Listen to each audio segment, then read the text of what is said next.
Chapter 1465. Because of this, they did not know what was happening outside. Moreover, because these surrendered generals did things methodically, the place where they looted was far away from the golden tent. Therefore, even the black cavalry did not notice. If it was not for Yubi's report, it would probably take a day or two or something big to report. As soon as Yubi left, Yang Chendong immediately asked Beta Persei to call the manager of the city's intelligence department to find out what had happened in the city in the past 4 days. Soon, Beta Persei returned and found out more details from him. His story was even more interesting than Yubi's. According to the data reported by the intelligence department, the number of civilians killed and injured because of the looting reached more than 200. As for the injured, there were countless more. Good, a dog can't change its habit of eating shit. Yang Chendong said angrily. At this moment, he really wanted to kill all the surrendered soldiers who looted. However, he also knew that this was not the action of a wise man. Doing this would only treat the symptoms and not the root cause. What he wanted was for all the surrendered generals to reflect on this matter from the bottom of their hearts, and not rely on government orders to restrain them. After more than 2 hours, the surrendered generals in the city rushed to the golden tent. Some of them were more than 10 miles away, and rushed over as soon as they heard the news. When they arrived, they had a confused look on their faces. Obviously, they did not understand why the heavenly Khan suddenly summoned them. As the leader of the generals, Gray's mind was also a mess. However, he was not as flustered as everyone else. On the contrary, he sat quietly in the hall and drank tea like the Han people. He was very clear that if he wanted to integrate into the Han army, he had to do his best to maintain the same habits as them. This was the best way to get closer to them. In contrast, the other generals did not have the time to be so calm. They sat on their chairs and made a lot of noise, just like when the Golden Horde held a meeting. There was no change at all. Among them, Bodo's voice was the loudest. This former scout general of the Golden Horde eventually surrendered to the Han army and retained his position as a general. Perhaps it was because he was a scout general, but he understood the situation in New Sarai better than anyone else, so he knew better than anyone else who had the most silver. So in this battle, he was the one who profited the most. Of course, Bodo wasn't an insensible person. After looting a lot of gold and silver, he took out a portion of it to show his filial piety to other people and comrades. For example, General Gray, Baruch, and Wutu all received a share. He even gave money to Shibi, Ahuli, Wushugu, and the others. Unfortunately, these people did not accept it and returned it. However, Bodo didn't mind. It was only because they were all Mongolians that he decided to share the good fortune with them. Especially Shirbei. He heard that Shirbei was a commander in the Han army. Although he did not know what this meant, it should be a high position. However, no matter how high his position was, he couldn't control himself. His immediate superior was Gray. As long as he served Gray well, there wouldn't be any problems. At this moment, Bodo was talking about robbing a rich family. He was talking about how he rushed into the house of a noble from the Golden Horde and dug out his hidden treasures. When the noble knelt down and begged for mercy, Baruch and Wutu, who were listening at the side, laughed along. Obviously, such a noble was an unreachable existence in the past. Even if they met him, he wouldn't even look at them in the eye. But now, he actually had to kneel down and beg for mercy. That feeling couldn't be any better. At this moment, Yang Chendong walked into the hall under the protection of Beta Persei and a group of black cavalry soldiers. Instantly, the hall became extremely quiet. Even Bodo kept his mouth shut. In fact, the scene of Yang Chendong ordering the golden armored cavalry to be cleaned up brought too much shock to everyone. This person was someone who wouldn't hesitate to kill if he couldn't be used. He didn't have the humble, courteous, and forgiving personality of the Han people. Evil people would naturally be dealt with by evil people. It was precisely because of Yang Chendong's performance that the Mongolian generals were afraid of him from the bottom of their hearts. Yang Chendong strode into the hall and arrived at the head of the table. Then, he suddenly turned around and fiercely swept his gaze across everyone present. Following Yang Chendong's gaze, everyone who met his gaze quickly lowered their heads. Obviously, everyone was afraid of his gaze. Seeing that everyone had lowered their heads, even Bodo, who was very active just now, Yang Chendong coldly snorted and said, "Men, take Bodo out and chop him up." Yes. The black cavalry soldiers who had been waiting for a long time stepped forward with their swords and went straight for Bodo, who was still sitting on the chair and hadn't recovered from his shock. "What are you doing?" Just as the black cavalry was 2 steps away, Bodo finally reacted. He pulled out his sword and placed it in front of his chest, then shouted, "Why do you want to kill me? Why? You still dare to resist?" Seeing Bodo's seemingly instinctive reaction, Beta Persei was amused. While laughing, he moved one of his wrists. However, before he could step forward, Ba Daojiang had already rushed out and said, "How can we use second brother's great self to deal with a clown like this? I'll take care of him." "You." Seeing Ba Daojiang rush out first, Beta Persei's face was filled with anger. However, he quickly calmed down. They were all brothers, so it didn't matter who did the teaching. Moreover, just as Ba Daojiang said, a small scout general wasn't worthy of him taking the initiative. Ba Daojiang rushed out. This former member of the Jianghu wasn't weak to begin with, and after years of experience, he was even more agile and powerful. He leaped forward and arrived in front of Bodo in 2 quick steps. Then, without waiting for Bodo to swing his sword, he kicked out, and a curved sword fell from the air. After kicking the curved sword out of Bodo's hand, Ba Daojiang followed up with a roundhouse kick to Bodo's chest. Under the powerful force, a cracking sound was heard, and Bodo's chest caved in. Your legs are getting stronger again." Yang Chendong looked at the scene with admiration and nodded his head in satisfaction. Bodo, whose chest caved in from the kick, fell to the ground with a plop. At that moment, blood was flowing out from the corner of his mouth, and he looked like he was about to die. Even so, his gaze was still fixed on Gray. Although his mouth was open, no sound came out. However, if one looked closely, they could see that he was saying the words, "Save me. Tie him up and take him out for beheading. Don't dirty this place." Ba Daojiang had already stabilized himself as he spoke in a casual tone. Then, he swept his cold gaze towards the other Mongolian generals in the hall. Revealing a harmless smile, he walked back to Beta Persei's side. "Not bad." Seeing Ba Daojiang's return, Beta Persei gave him a thumbs up with a look of praise. Compared to the interaction between the two of them, the other Mongolian generals were all dumbfounded. They didn't understand why Ba Daojiang had come forward to kill someone. This was something they had never experienced before. Even when Mahama was the Khan, he hadn't been so tyrannical. It was said that accompanying a ruler was like accompanying a tiger. At this moment, everyone finally understood.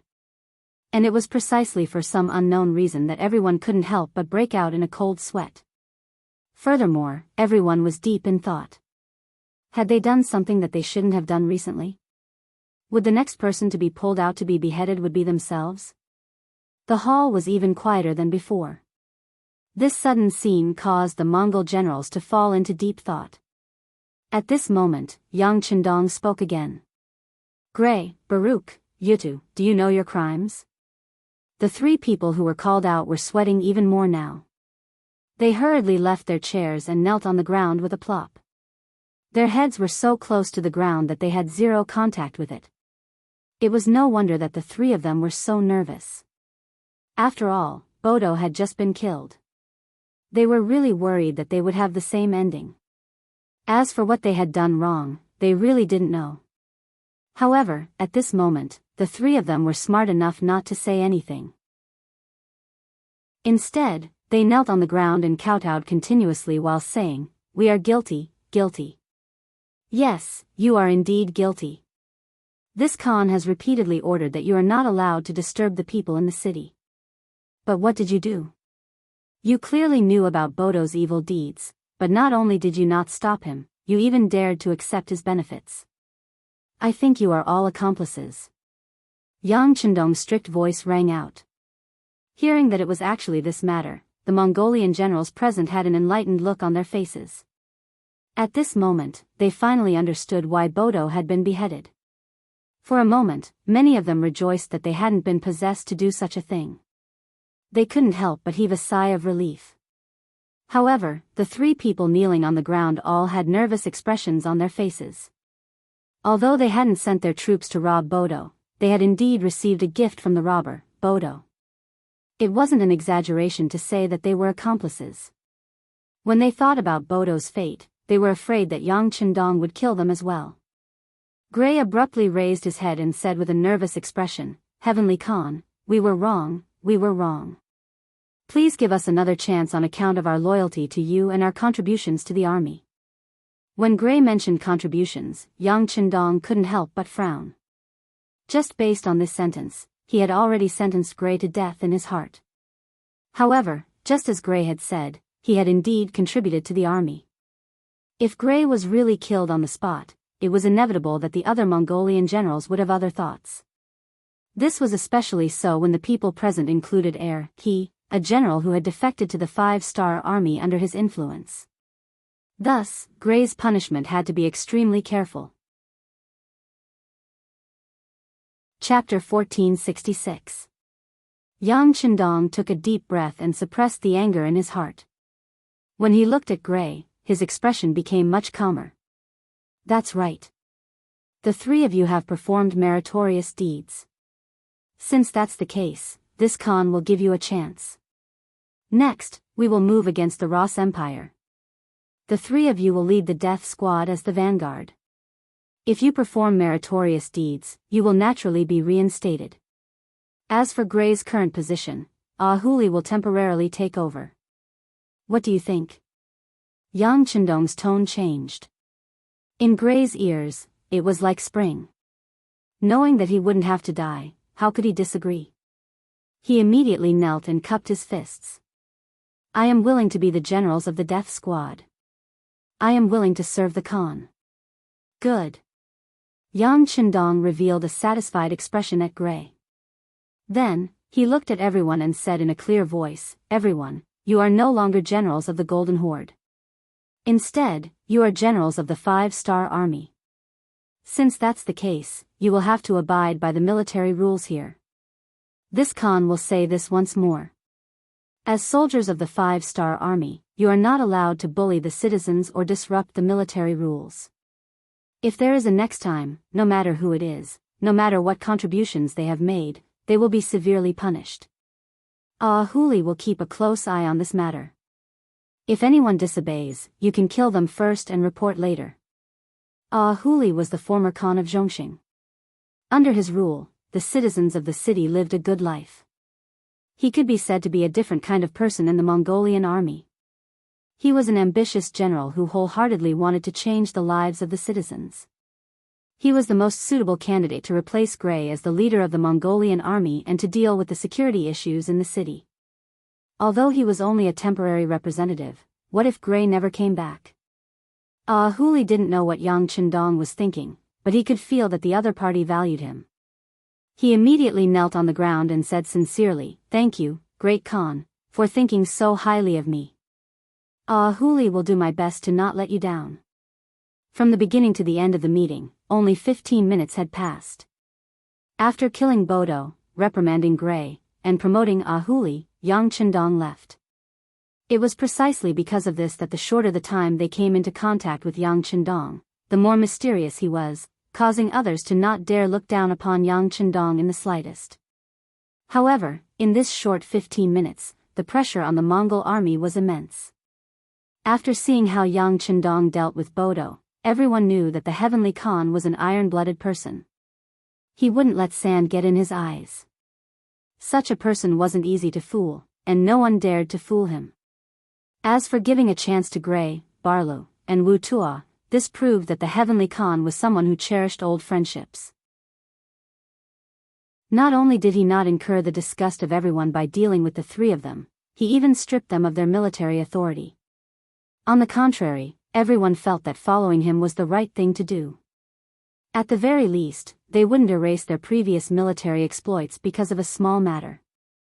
They should make more military exploits so that they would be safe. Just borrowing a person's head had produced such an effect. After hearing this, Shirbei couldn't help but sigh. The sixth young master was indeed the sixth young master. His methods of solving problems weren't something he could compare to. After this incident, the public security in New Sarai immediately improved. Ordinary people were no longer bullied, and under Ahuli's leadership, the stolen property was returned untouched. Yang Chendong's reputation also resounded throughout this land. Using this opportunity, Yang Chendong called Ahuli over and gave him the order to deal with the Churkas and Alans. Remember, any forces that oppose us must be completely eradicated. There can only be one voice here, and that is to die if you don't surrender. This time, I'll give you 200,000 Mongol soldiers and enough provisions. At the same time, I'll equip you with a firearm regiment and 50 field cannons. Do you have any other questions? After calling Ahuli over, Yang Chendong instructed him. Being able to lead an army alone was somewhat beyond Ahuli's expectations. He was just a surrendered general. Although he had been a Khan before, he only led 30,000 soldiers. But now, he could lead 200,000 soldiers with the support of guns and cannons. This was something he had never dreamed of. This general will do his best to complete this mission and live up to the heavenly Khan's expectations. At this moment, Ahuli couldn't wait to dig out his heart and give it to Yang Chendong to repay his kindness. Feeling Ahuli's excitement, Yang Chendong got up and walked in front of him. He patted him on the shoulder and said, "Very good, this Khan is looking forward to your performance. By the way, I'll also give you the 20,000 golden armored cavalry. Make good use of them. This is a force that can't be ignored." Yang Chendong didn't think highly of the golden armored cavalry, especially after knowing that after many years of development, their strength was no longer as strong as before, so he didn't think highly of them.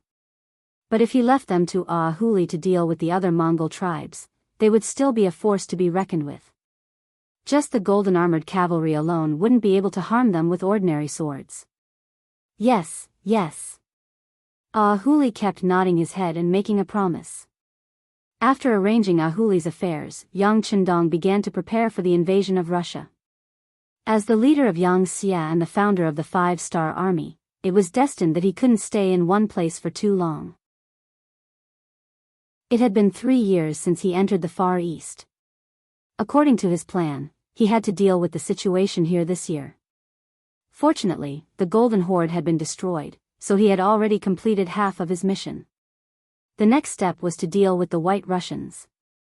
Facing an enemy that relied more on outdated firearms, Yang Chendong was full of confidence.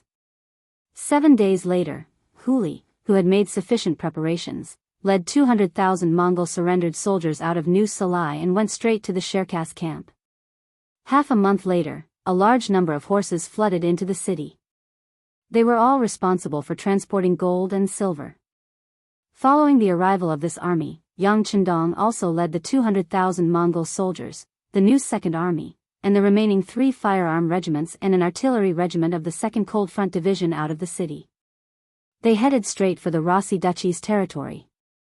Rossi Duchy's capital, Moscow. It was currently shrouded in dark clouds. In the main hall of the duchy, the blind Grand Justice looked at the scout general with a gloomy expression as he reported the battle report. Since last winter, the Rossi Duchy had been preparing to send troops north.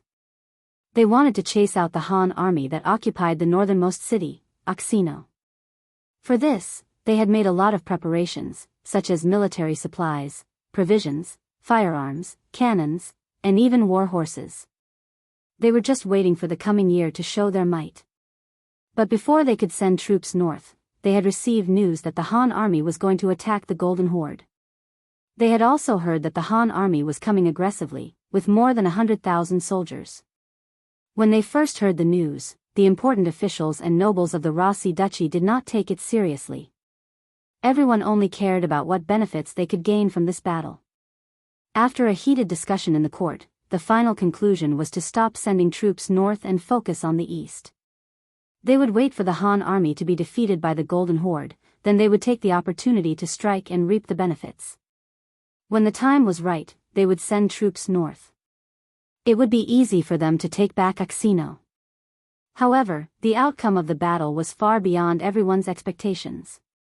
The Han army quickly breached Sarai, the capital of the Golden Horde, forcing Mahama Khan to retreat to the city of Shinsa to avoid the brunt of the attack. Not only that, the tough Mahama even sent an envoy to ask for help from the Rasi duchy. The two sides had been fighting for many years, and it was more appropriate to call them old enemies. During this time, they had won and lost some, but no one had expected that the two would one day join forces, and that the Golden Horde would take the initiative to ask for help.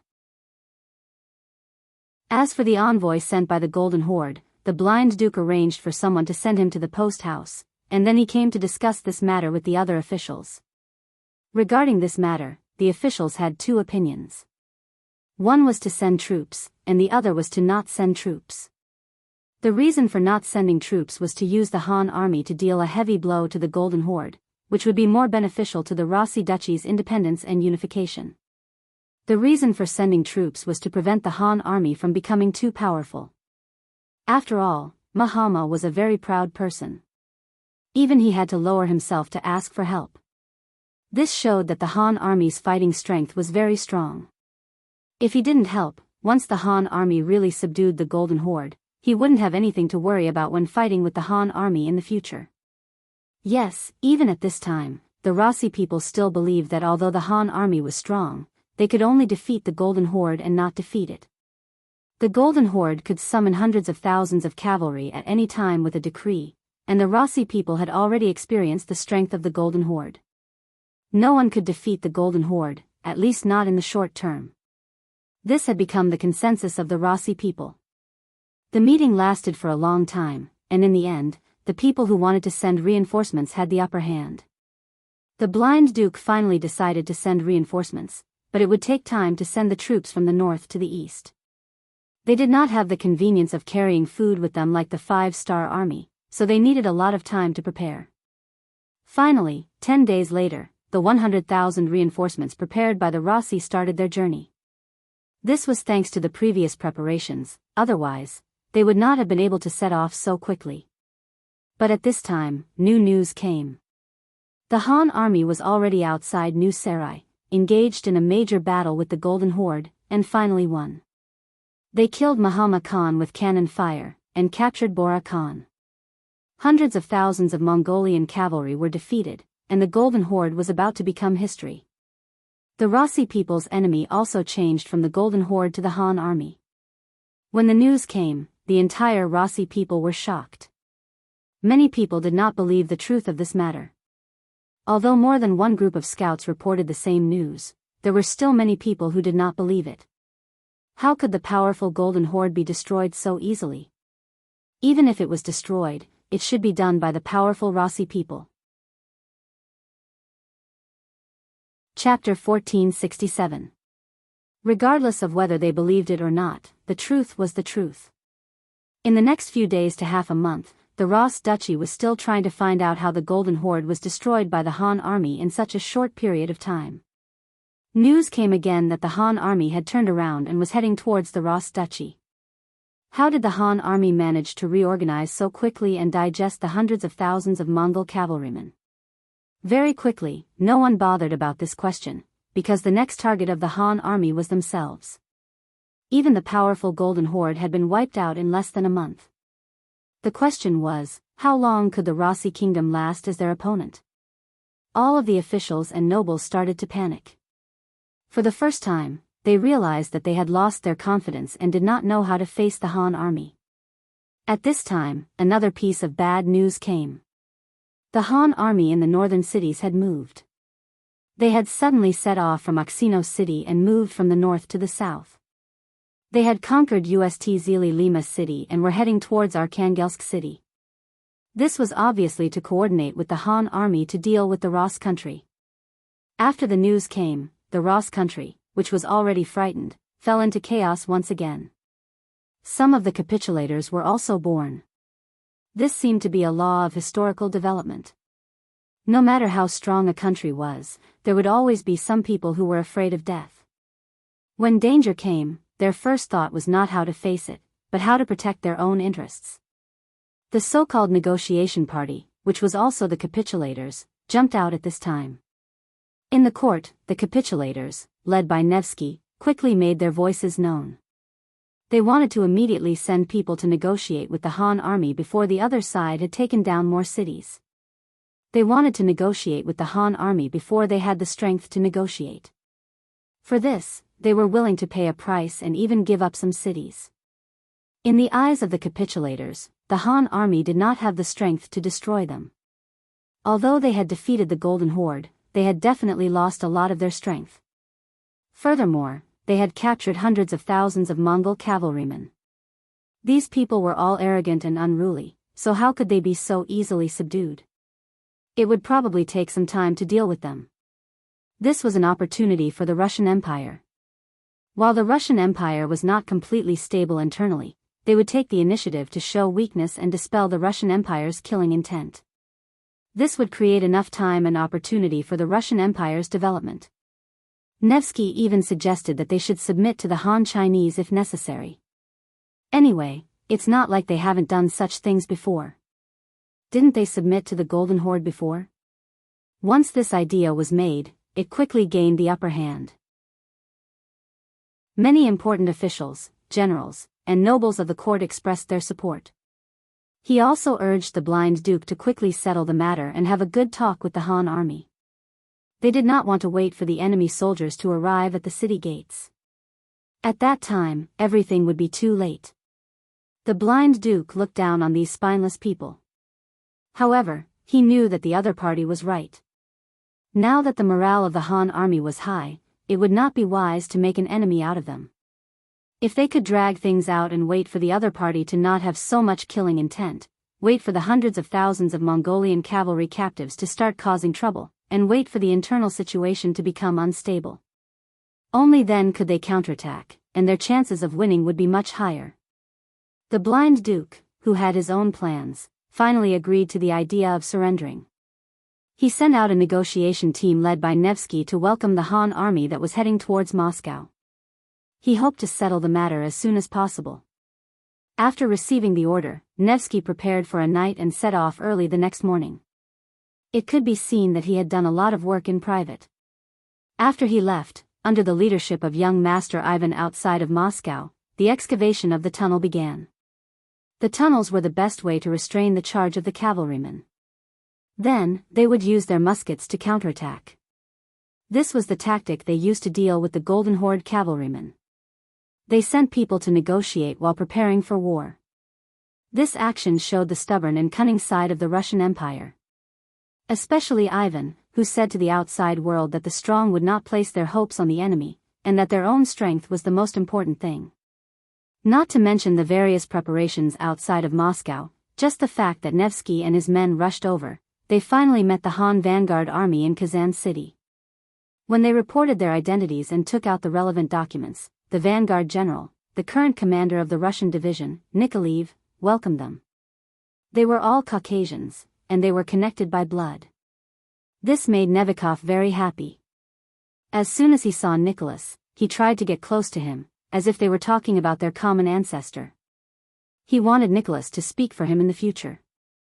Naturally, Nikolaev gave him the cold shoulder. It was true that he was from the Russian Empire, but he was not from the Russian Empire. He had never enjoyed any benefits from the establishment of the Russian Empire. Where did the Rossi people go when he had no food to eat? When he was bullied by the Mongol cavalry, where did the Russians go? When people in his tribe froze to death because of the cold, where did the Russians go? If it weren't for the appearance of Yang Qindong, their tribe would still be hiding like rats in the dark. They would still not have enough to eat and sleep, and even their safety would not be guaranteed. During the most dangerous time, it was Yang Qindong who saved his tribe. Now that he had entrusted him with such an important task, how could Nikolaev not know which side he should stand on? Nikolai didn't even spare a glance at Nevikov's flattery and the gifts that Nevikov gave him. He would not forget that there was a day in the military regulations of the 5-star army that no one was allowed to privately give gifts. Regardless of whether they were given by subordinates or enemies, they would be severely punished. If it was light, they would lose their position. If it was heavy, they would lose their lives. The might of the Five-Star Army's military regulations could be seen from how General Bodo was beheaded on the spot. Furthermore, Yang Chendong was using the carrot and the stick. After killing Bodo and punishing Gray, Baruch, and Yudo, he took out a sum of silver to reward the other generals who did not commit any crimes. By doing so, not only did he reward the people who did not commit any crimes, he also divided the Mongol surrendered soldiers, who were not as united as a single piece of metal. It could be imagined that the Mongol generals who received the rewards would definitely side with Yang Chendong. If that happened, they would be the first to oppose anyone who dared to play any tricks. This was his master, Yang Chendong. He possessed such unyielding methods, as well as those omnipotent firearms and cannons. It could be said that his methods were unfathomable. More importantly, he was indebted to him for recognizing his worth. If not for his timely appearance, how would his clansmen be able to live peacefully in the large houses in the city? How would they be able to eat their fill and wear warm clothes without worrying about food and clothing? How would their children be able to go to school and learn how to read? Just based on this, Nikolaev had long since become Yang Chendong's most loyal subordinate.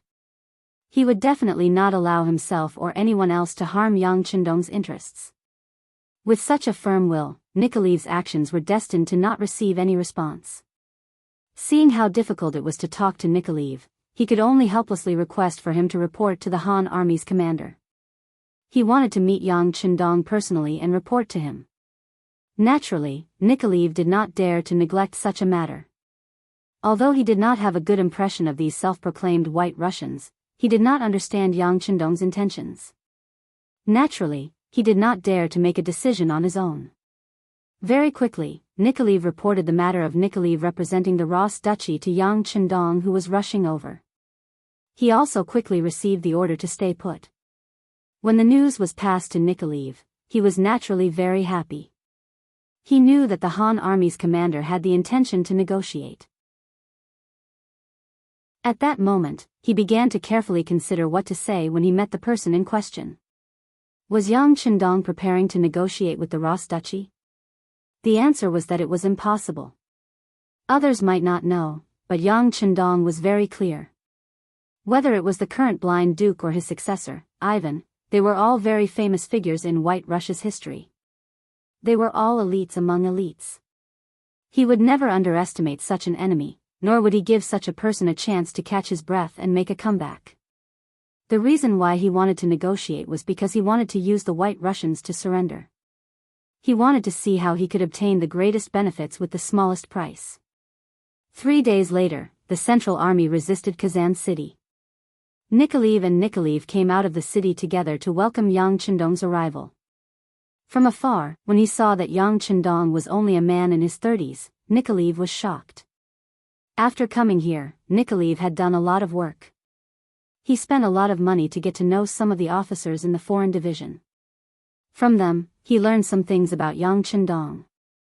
He learned that this Han Bugnam of Gojoseon had started more than a decade ago. Then, he expanded his territory and even conquered a huge territory that was not inferior to the Golden Horde's ancestors. It was precisely because of this that Nyaku thought that this Wunan prince of the Great Ming dynasty was in his 50s, or at least close to his 50s. Otherwise, if he started more than a decade ago, how could he gain the trust of others and have such a strong appeal? However, the moment he saw Yang Chendong with his own eyes, he knew that he was wrong. This Prince Wunan of the Great Ming dynasty was too young. If this was the case, didn't this person already have his own army when he was in his teens? Even the most outstanding youth in the Ross Duchy, Ivan, could not compare to this kind of talent. Chapter 1468. Yang Chendong's age shocked Nekov and gave him a feeling that the following negotiations would not go smoothly. The younger they were, the more impulsive they were and the more arrogant they would be. Naturally, they would not be easy to deal with. Yang Chendong entered the city. In the house arranged by Nikolai, he met with Nekov. Nekov was more than 50 years old, and he was also a noble in the White Russia. He was also the representative of the capitulation faction in the country. Both sides met in the main hall.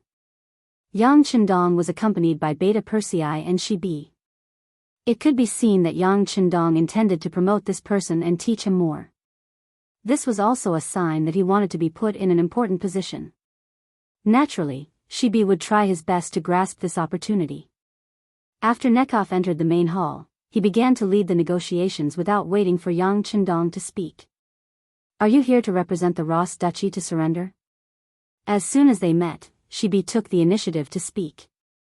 He purposely turned the negotiations into surrender to see what kind of reaction the other party would have. Nekov's face turned red as he felt the other party looking down on him. If someone from the Ross Duchy spoke to him like this, he would immediately call for the guards. He would make the person who dared to provoke him pay a heavy price, even their life. However, this was a city controlled by the Han army. He was here to negotiate, so he could only suppress the anger in his heart. He said with an ugly expression, "General, you have misunderstood. I am not here to surrender. I am here to represent the Ross Duchy to negotiate. You Han people have a saying, it is easier to make friends than enemies, so..." "Wait, negotiate?" Shibi shook his head as he spoke. "To be honest, there is no past friendship between us, so I don't think there is a need to negotiate. Of course, if you're here to surrender, we won't kill you. But if you're not, then there's no need to talk. Please leave." He did not even listen to the conditions and directly rejected him. Nikev's expression was extremely ugly. He really wanted to fling his sleeves and leave, but he also knew that if he wanted to do big things, he couldn't act on loyalty. He could only take 2 deep breaths, suppress the unhappiness in his heart, and say, "General, I don't know what you mean by surrender. Can you make it clear?" As expected, Nikev didn't leave. He recalled what Yang Chendong had told him before. Later on, he just had to say whatever was unpleasant to hear. The other party definitely wouldn't be provoked. At that time, he still couldn't believe it, but reality slapped him in the face. He truly admired Yang Chendong. This was a case of weak countries having no diplomacy. The so-called righteousness was sometimes very important, but when the strength of both sides was not on the same level, what was righteousness? Don't you hear that the winner is king and the loser is nothing? Nikev's power was weak, and Xiaobi naturally became stronger. Surrender? Naturally, you will have to open the city gates, surrender, and surrender. Hand over all your belongings and territories to us. Of course, even if you surrender, we won't kill all of you. We will definitely leave some things for you to eat." Xiaobi simply stated his intentions and then shut his mouth. He really wanted to see how Nikev would react. While he was still waiting for Xiaobi to continue, Nikev suddenly believed his words. At that moment, he realized that Xiaobi had finished speaking. He couldn't help but widen his eyes and ask, "That's it? It's over." Xiaobi said with an expression as if it was natural. After hearing Xiaobi's affirmative answer, Nikev's face turned red with anger. "May I ask, what's the difference between this surrender and a battle to the death?" "Of course there's a difference. If you lose a battle to the death, you will be beheaded. If you surrender, at least you can live, right?" Xiaobi said with an expression as if he didn't want to die. Looking at Xiaobi's serious expression, Nikev finally understood that Xiaobi didn't have any intention of negotiating. In other words, Xiaobi was just going with the flow. Since that was the case, there was no need for him to stay. He cupped his hands and imitated the Han's gesture. After bidding farewell, he turned around and prepared to leave. At that moment, Yang Chendong, who had been watching the show, opened his mouth. "Nikev, right?" As soon as he spoke in fluent Russian, Nekov, who was about to leave, stopped in his tracks. His heart was filled with joy. It seems that the other party was just testing me. Now that he saw that I was about to leave, he became anxious. There was still room for negotiation. Although he was delighted, he pretended to be angry. He turned around and cupped his hands towards Yang Chendong. "Yes, Your Highness Bugnam of Gojoseon. To be honest, your subordinate is too reckless, he..." "Enough." Without waiting for Nikev to continue, Yang Chendong interrupted him. Then he used an unquestionable Chinese and said, "Remember, Commander Xia Bi's words represent my meaning. There are only two paths for your Rossi country to take. Either you are destroyed by us, or you surrender. As for the so-called peace talks, that is simply impossible. The only difference is that the first path is death, while the second path is survival." When Yang Qindong said this with an unquestionable tone, he saw Nikev's shocked expression. Nikev must be thinking, if that's the case, why did you stop me? Do you want to repeat what you just said? Seeing the doubt in Nevikov's heart, Yang Qindong continued without waiting for him to ask. "Since you have the guts to come and talk to this king about peace, this king will give you a chance. If there comes a day when your Ross Empire is unable to withstand this king's army, you will still have a chance to negotiate. Furthermore, at that time, I can leave you with 10% of your wealth and allow you to move out. At that time, you can choose any place in this king's territory to continue living. This way, your family clan will be able to survive. But remember, there are conditions. I want the lives of the blind Duke and Ivan. If you can't see them, even if you surrender, you can only guarantee that you won't die. You won't have any wealth, and your family won't be able to survive." After saying all this in one breath, Yang Qindong waved his hand and said, "Okay, you can leave now." Nikev walked out of the main hall in a daze. When he returned to his temporary residence, his emotions slowly stabilized. Then, a smile appeared on his face. No matter what, this diplomatic mission was fruitful. At least he had an extra choice compared to others. As for whether he needed to do so, it would depend on the development of the situation. If the Russian army won, then it would be better if this matter never happened. On the other hand, if the Han army won, then he could make a choice. At least, he could ensure the safety of his family. Wasn't this what he was after? In the main hall, after Nikev left, she looked at Yang Qindong with a doubtful gaze. "Hee, you don't understand? Or do you think that what I said just now was meaningless?" Shibi nodded without concealing his inner thoughts. Sigh, the human heart. Yang Qindong sighed heavily. Just now, I only planted a seed of hope in Nikev's heart. It might not seem useful now, but when it came to a critical moment, the effect it would have would be astonishing. Why don't you wait and see, ha ha ha. Yang Qindong laughed confidently. After being a leader for so many years, his growth was very fast. For example, his control of the overall situation, his understanding of Yang Xie's progress, and his ability to control people's hearts. The human heart was sometimes very complicated, but sometimes it was very simple. It all depended on how you guided it. Once you successfully guided people's hearts, it was equivalent to controlling the overall situation. It was equivalent to stepping into the threshold of victory. With regards to Yang Qindong's words, she was very convinced. When he heard this, he decided to wait and see. He wanted to see if Nikev, who left after being humiliated, would really deliver the heads of those two important people to him when the situation turned bad, as the sixth young master said. Moscow City. Nikev had returned. When Ivan received the news, he was digging trenches outside the city gates. His intention was very simple. He wanted to use these things to delay the Han cavalry's attack. This way, as long as they could drag it out until winter, the cold weather would become a helper and cause the Han army to retreat.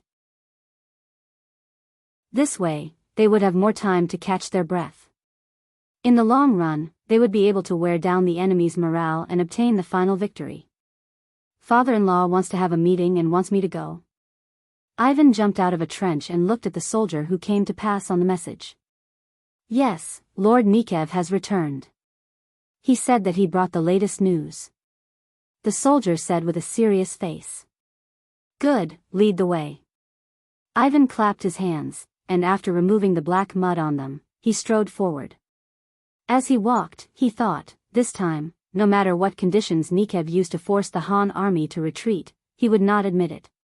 He would not accept any form of compensation for the ceasefire. He wanted to use his own strength to force the Han army to retreat. This was what a true man should do.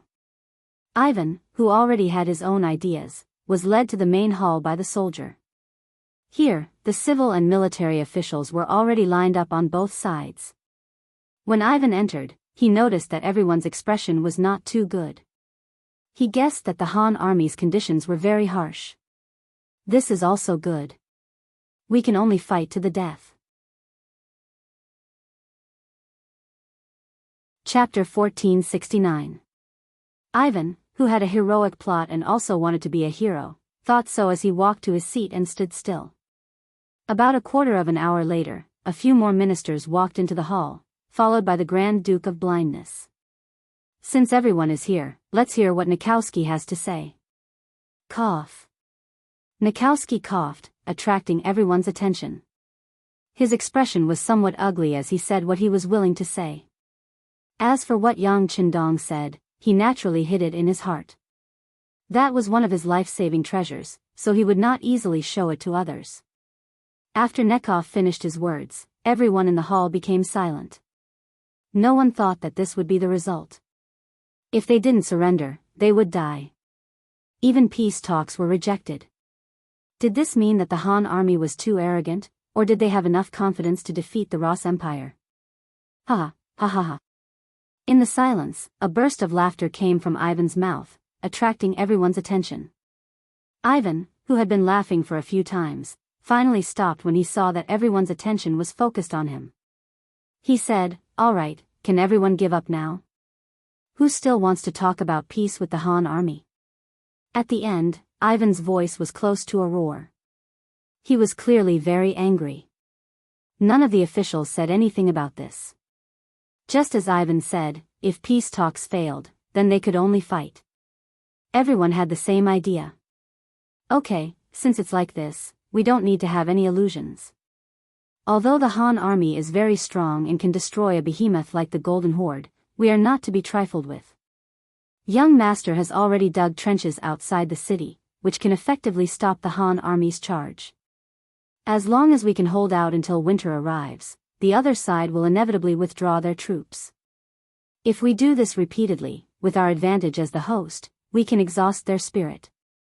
At that time, we can decide whether to negotiate or fight. The blind Duke finally spoke. This was the final decision. No one objected to this. Even those who wanted to surrender could only place their hopes on the army and hope that they could stop the Han army's attack. Since everyone had the same thoughts, the following matters were much easier to handle. Under the leadership and appointment of the Grand Duke of Blindness, Ivan, Boris, Peter, and Sergei respectively received the mission of guarding the 4 city gates. There were 100,000 soldiers originally prepared to assist the Golden Horde. Together with the 100,000 soldiers in the city, there were a total of 200,000 men under the command of 4 people, each with 50,000 generals. At the same time, the blind Duke used his identity as the Duke of the Rossi Duchies to call out to the nearby powers, inviting them to help the king and deal with the Han army together. It was estimated that there were about 100,000 soldiers in this army. In this way, there were 300,000 soldiers defending Moscow. Even when facing the claws of the Golden Horde in the past, the Ross Empire had never treated them so formally. From this, it could be seen that they already regarded the Han army as their strongest enemy. After receiving the mission, the 4 great generals quickly started the work of digging trenches. This time, they were determined to defend the city to the death. They dug trenches everywhere, surrounding the entire city of Moscow and extending for more than 10 miles. It could be imagined that if the Han army appeared here, just filling up the road would be a big project. However, by doing this, they had also blocked their own way out. However, they did not care because they had already transferred all the food they could use into the city. It was not an exaggeration to say that they could hold on for 3 to 5 years. They did not believe that the Han army would be able to surround them for 3 to 5 years. If that was the case, then the cost of transporting grain and fodder would be an astronomical figure. At the same time, the Grand Duke of Blindness also mobilized the 500,000 White Russians in the city, asking them to help dig trenches outside the city. At the same time, he spread rumors, saying that the Han people were more terrifying than ferocious beasts. It seemed that once they broke through the city, everyone would face a dead end. After mobilizing the people, the trenches outside the city were pushed even faster. Some places were even more than 10 meters deep. Not to mention horses, even people could not pass through. Moscow was forcefully turned into an independent kingdom. The people inside could not come out, and the people outside could not go in. Finally, 10 days later, cavalry could be seen roaming outside the city. They were the scouts sent out by the 5-star army. However, they could only roam around for more than 10 miles.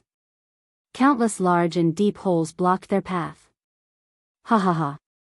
On the city walls, the various officials and nobles used the 1,000 miles eye that they had obtained from the west. When they saw the scene of the Han cavalry roaming outside the city, they could not help but laugh. At this moment, it seemed like they were already the victors. The scene outside the city of Moscow was quickly reported to Yang Chendong, who was rushing here, by the scouts. When he heard that the enemy had dug countless trenches outside the city, and that some were even more than 10 meters deep, Yang Chendong was shocked. Are they looking for death? Yang Chendong sighed and could not help but laugh. Originally, Yang Chendong thought that the enemy also had cannons and guns. Although they were not as powerful as the Cold Front, they were still a threat. For this reason, Yang Chendong had arranged for Gray and the others to form a suicide squad. However, he never expected that the enemy would not use firearms and instead use trench tactics. That's right, they could indeed stop the advance of the 5-star army. However, while they could defend the ground, what about the air? How would they defend against their hot air balloons? At that time, countless bags of explosives would fall from the sky. They would not even be able to escape from the city. Wouldn't that be seeking death? Yang Chendong did not know who gave the idea to the Russian Empire. They would not die if they did not seek death. As such, Yang Chendong was not anxious. Since the enemy had already surrounded him, why would he be afraid of them escaping? Yang Chendong's face was filled with confidence. Orders. Take advantage of the fact that the soldiers in Moscow are unable to leave the city to deal with the White Russian soldiers on the outskirts. We will rendezvous with the 1st Sky Cavalry Legion outside Moscow. He was most worried that the enemy would escape before he arrived. If that happened, it would be a long process to find them. Now, he could finally rest assured and clean up the trash on the outskirts. This time, he would definitely destroy the Russian Empire. After the order was given, other than a portion of the army that continued to rush out of Moscow, the rest of the cavalry started to attack the nearby cities and tribes of the Russian Empire. Intelligence agents had long since reported that there were at least 100,000 White Russian soldiers in these small cities and tribes. This was a bone that needed to be gnawed on. Rostov City could be said to be the most powerful existence among them. Rostov City had a population of 300,000 and an army of 40,000. It was an existence second only to Moscow among the Russian Empire. The person in charge of this place was a noble from the Russian Empire, General Kurbsky. According to the information, this person was skilled in both civil and military matters. He was a difficult opponent. In the past, the Golden Horde had suffered many losses at his hands. This person was proficient in using firearms and had a strong learning ability. He was on par with Moscow, and this gave the Golden Horde a huge headache. That's it. Order Gray to lead the Death Squad to attack Rostov City. Also, call Daojiang over.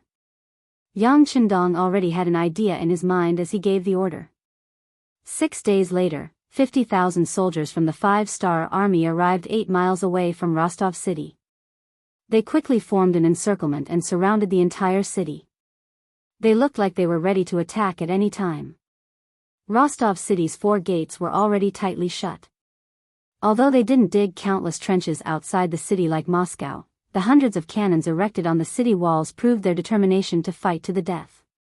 Knowing that this was a tough nut to crack, the 5-star army sent Xiao Chao, the 1st Division commander of the new 2nd Army, Chai Ji, and the Death Squad's generals, Gray, Barry, and Yutu.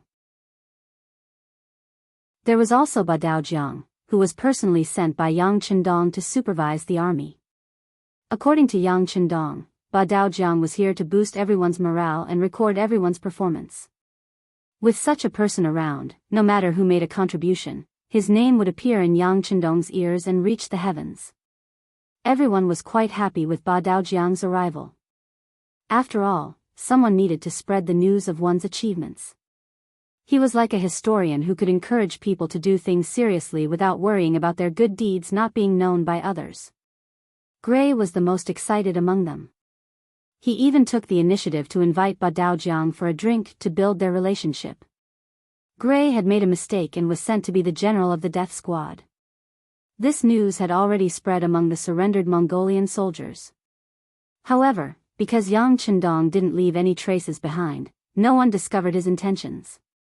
On the contrary, everyone thought that the Heavenly Khan was creating an opportunity for General Gray to rise again. After all, if he made a mistake, he had to be punished. Otherwise, how could he convince the masses? As for being the general of the death squad, he wasn't an ordinary soldier. There wasn't any danger. He just had to go through the motions. When he returned, he would naturally be rewarded with merits and could return to his previous status. Even Gray had the same thoughts as well. It was precisely because many people thought this way that no Mongolian general dared to cause trouble even though Ahuli had temporarily taken over his position. They were all waiting for General Gray's return. Everyone was kept in the dark, but some people who Yang Chendong trusted knew what was going on. Allowing soldiers to plunder was an unforgivable crime in the 5-star army. Even if you had made a great contribution, you shouldn't think of getting any benefits. Being expelled from the army was the lightest punishment. After doing this, Gray could indeed continue to serve in the army with the status of a general. This didn't make sense at all. Chapter 1470. There must be a reason behind this abnormality. Since it didn't make sense, this matter was worth pondering over. Ba Daojiang had his suspicions for a long time, but after meeting Yang Chendong and receiving the secret order, he knew what to do. Ba Daojiang, who was very clear about everything, pretended to be happy on the surface. Whenever Gray invited him, he would show up. After a few times, the entire Mongol army knew that their General Gray had established a relationship with the Heavenly Khan. Everyone knew that General Gray's future was very bright. Gray was also very happy. As he drank with Ba Daojiang more and more, the two of them got along better and better. Finally, after drinking, Ba Daojiang accidentally revealed a piece of news. The Heaven Khan was going to establish a Mongolian army. As long as he performed well, it wasn't impossible for him to become a commander. Ba Daojiang looked as though he had drunk too much. After he finished speaking, he fell asleep, leaving behind an excited Gray who had sobered up. Naturally, he wasn't drunk at all. A commander of a Mongolian army. That was an extremely high position in the entire 5-star army. How could he not sober up when he thought that he could be promoted? No, I must perform well. This attack on the city of Rostov is a good opportunity, an excellent opportunity to show off my abilities.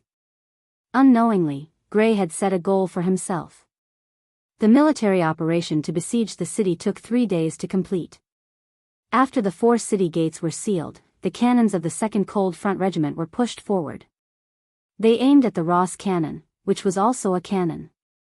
However, the Ross cannon was inferior in power and range. The 2nd Cold Front Regiment was prepared to destroy all of the enemy's cannons at the first opportunity.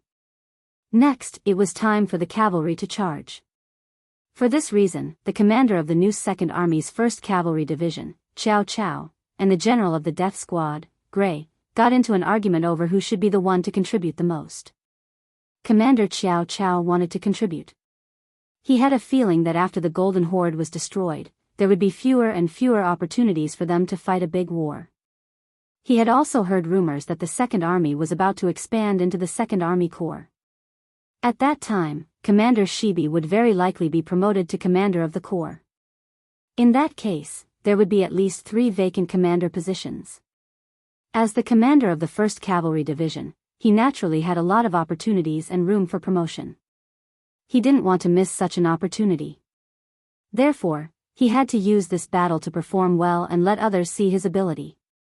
This would create more favorable conditions for him to compete for the position of commander. Gray didn't know about this, but he wanted more. He had actually set his sights on the position of commander of the Mongolian army. However, what he did not know was that Ba Daojiang had made up the story according to Yang Chendong's wishes. Ba Daojiang had not even formed the second army, so why would he immediately form the Mongolian army? The reason why Gray had said that was because he wanted Gray to be more active in battle and personally participate in the front lines. It would be best if he could personally go into battle and kill the enemy. Both of them had their own ideas, and neither of them wanted to back down. This was because the commander of the Shai Corps did not come with this army. Instead, he had another mission. As such, everyone began to argue, and no one was willing to back down. In the end, it was Ba Daojiang who stepped forward. He was the vice captain of the Black Knight's Dragon Guards, and he had an extraordinary status. In the end, he was the one who made the decision to hand over the Vanguard mission to the Suicide Squad. Sixth Young Master has said that since we are a Suicide Squad, it's only natural for us to charge at the very front. Commander Qiao, please take a step back, Ba Daojiang said coldly as he swept his gaze across Qiao Qiao. Ba Daojiang was very clear about the character of his officers. Many times, the more you tried to reason with them, the more unreasonable they would be. On the other hand, if you used a commanding tone, they would listen and fall for it. Indeed, when Ba Daojiang's face sank, Qiao Qiao did not say anything. He didn't want to argue with the vice captain of the Black Cavalry. That wouldn't benefit him at all. That was because he would never forget that even Commander Shibi had been extremely courteous when he saw the Black Cavalry. Gray laughed heartily.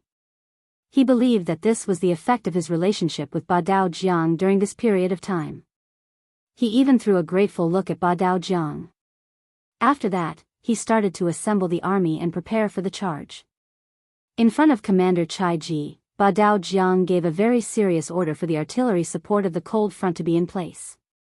They couldn't let the Ross army's artillery and muskets be of any use. When Gray heard all of this, he was extremely touched by her actions. However, there was something even more touching. Just as the army was assembled and ready to charge, Ba Daojiang walked up to the Suicide Squad and personally handed a purple cloak to Gray. General Gray, this is a cloak that only a first-rank general can wear. I hope you can perform well. Once you make a great contribution, you may be able to wear the red cape, the symbol of the army commander, next time. After hearing Ba Daojiang's sincere words, Gray received the cloak with an excited expression.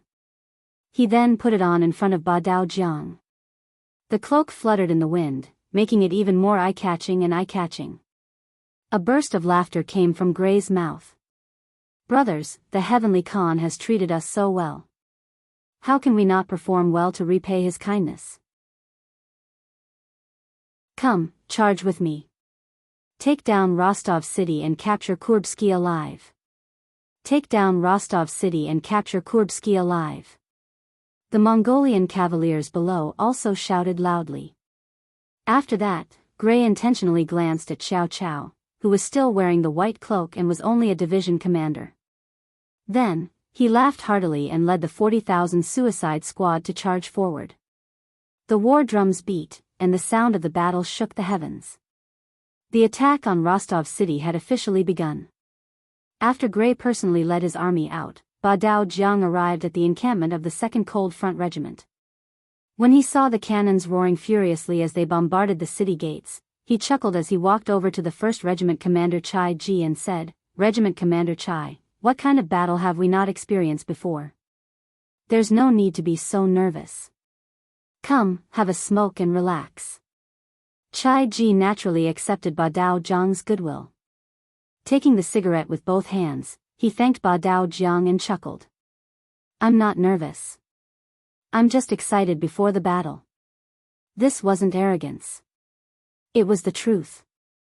Ever since the Cold Front 2nd Division entered Eastern Europe, they had fought countless battles. When had the number of enemies decreased? Especially in the battle between Sarai City and New Sarai City, when they faced hundreds of thousands of enemies, they didn't show the slightest sign of retreating. Now, they were only facing Rostov City, which only had 40,000 enemies. There was nothing to be nervous about, but the excitement before the big battle was still a little. Regiment Commander Chai is so generous. Ba Dao Jiang smiled and gave him a thumbs up. After being praised, Chai Ji's face revealed an embarrassed expression. Before he could say anything, Ba Dao Jiang took a step forward and whispered something into his ear. When Chai Ji, who was originally calm, heard this, he was stunned. It was as if he had been electrocuted, and he didn't say anything for a long time. After holding it in for a long time, he finally asked, "Does the 8th Deputy Commander have a military order?" After asking this, Chai Ji couldn't help but laugh. How could there be a military order for this kind of thing? Wasn't this the same as sending someone into the enemy's hands? But was this Ba Dao Jiang's idea, or was it the 6th young master's idea? After thinking about it, Chai Ji felt that the latter was more likely. Even if Ba Dao Jiang had some personal grudge with someone, he would have his own way to solve it. He definitely wouldn't tell this to Chai Ji, who had no friendship with him. Not to mention that he would use the cold front's hands. If he dared to do this, and even dared to tell Chai Ji about it, he probably wasn't afraid of being exposed. If that was the case, this should be the order of the higher-ups. Who was Ba Dao Jiang's higher-ups? Was there even a need to think about this question? Okay, I know what to do. Chai Ji nodded heavily, as if he had made a difficult decision. Okay, after this matter is done, I'm afraid Commander Chai will be reprimanded. But don't worry, you will be rewarded for what you have done. Ba Dao Jiang wasn't surprised that Chai Ji agreed. Because as long as he thought about it carefully, he would be able to figure out the entire matter. The only thing that was similar was how long it would take for him to figure it out. From the looks of it, Chai Ji was indeed a smart person. Since he was a smart person, this matter would be easy to handle. In the end, Ba Dao Jiang still left. Or rather, he came over to talk about this matter. Now that the matter was settled, he naturally had to leave. He left Chai Ji behind and said to the correspondent beside him, "Get me 3 cannons. I want to command them personally. Go quickly." On the battlefield, General Gray led the vanguard of the death squad with 5,000 cavalrymen and charged toward the south gate. He saw that Leng Feng's cannons had already started firing and were hitting the city walls of Rostov one after another. The cannons embedded in the city gates were hit and disintegrated one after another. Without the advantage of firearms, the Russian army was like a tiger without its fangs. How could they be a match for the Mongol cavalrymen who grew up on horseback? Gray, who was laughing heartily, was in a very good mood. In his eyes, this battle wasn't difficult at all. With the help of the cannons, he only needed to launch a symbolic attack. When the city gates were blown open, he would be the first to contribute to bringing the army into the city. When the news of this battle reached the ears of the Heavenly Khan, he would be getting closer and closer to the position of commander of the army. Just as he was thinking about his beautiful future, a cannonball suddenly exploded 40 feet away from him. When the intense shockwaves reached him, one of his personal guards was thrown off his horse. This sudden and unforeseen event gave Gray a fright. Gray was shocked by this sudden turn of events. Chapter 1471. What's going on? Surprised, Gray instinctively shouted. However, when he saw that he was less than 200 meters away from the city gates, he couldn't help but heave a sigh of relief. It seemed like he had charged too quickly, causing the cannon shells to land nearby. This should be a normal phenomenon. Gray consoled himself in his heart and wanted to retreat a little. He was a little distracted just now, causing him to charge too fiercely as a general. Now, the best thing to do was to retreat a little and distance himself from the city gates. This way, he would be safe enough. Even if the 5-star army's cannons weren't accurate, they wouldn't fire at his own camp, right? However, if he were to retreat now, what would others think of him? With so many members of the suicide squad around him, would they think that he was afraid? Behind him was Ba Dao Jiang, who was sent by the Heaven Khan. He must be watching all of this without blinking. If he retreated like this, would they have any opinions? What would the consequences be if they reported this to the Heaven Khan? Because he had a request, there were too many restraints when he did things. At this moment, many thoughts popped up in Gray's mind. He didn't dare to retreat, but instead slowly moved forward. Hurry up and blow up the city gates. Hurry up and blow up the city gates. Gray silently muttered in his heart. For some unknown reason, Gray had a bad premonition. He kept feeling that he was in danger. Speaking of premonitions, many generals and old soldiers who frequently went to the battlefield would have them. The more they went to the battlefield, the more they experienced, the more they saw. Naturally, they would have more experience. As such, they would sometimes have certain premonitions. At this moment, Gray had a bad premonition. At this moment, he only hoped that the city gates would be blown up quickly. That way, as long as the army entered the city, the cannons would only explode within the city, and he would be much safer. Gray silently muttered in his heart. However, for some unknown reason, the cannons of the Cold Front Army were clearly not up to par this time. After a dozen or so consecutive shots, they only hit the edge of the city gates. On the contrary, one of the shots landed 30 feet away from him, causing 2 of his bodyguards to suffer light injuries. No, why am I so nervous? It's too dangerous here. Let's back up a little. For the sake of his own life, Gray didn't care about what others would think of his actions. Right now, he only had one thing on his mind, and that was to retreat further and further. An idea formed in his mind. However, before he could complete his actions, 2 cannonballs whizzed over from the left and right, landing right near the purple-cloaked Gray cavalry. One of the cannonballs even landed less than 10 feet away from him. A loud explosion rang out, causing an intense shockwave to blast towards Gray's face. A few of the shrapnel fragments embedded themselves into Gray's body, with one of them striking near his heart. Immediately, blood spurted out from his body, and he couldn't stop it. Very quickly, Gray's purple cloak was dyed red, while his face turned from red to white, appearing incomparably weak. At this moment, he had already dismounted from his horse and was looking up at the sky, wondering what was going on. Why was his luck so bad that he was seriously injured by his own side's cannonball? Even at the moment of his death, he didn't know that someone had done it on purpose. His actions had already caused intense dissatisfaction from Yang Chendong.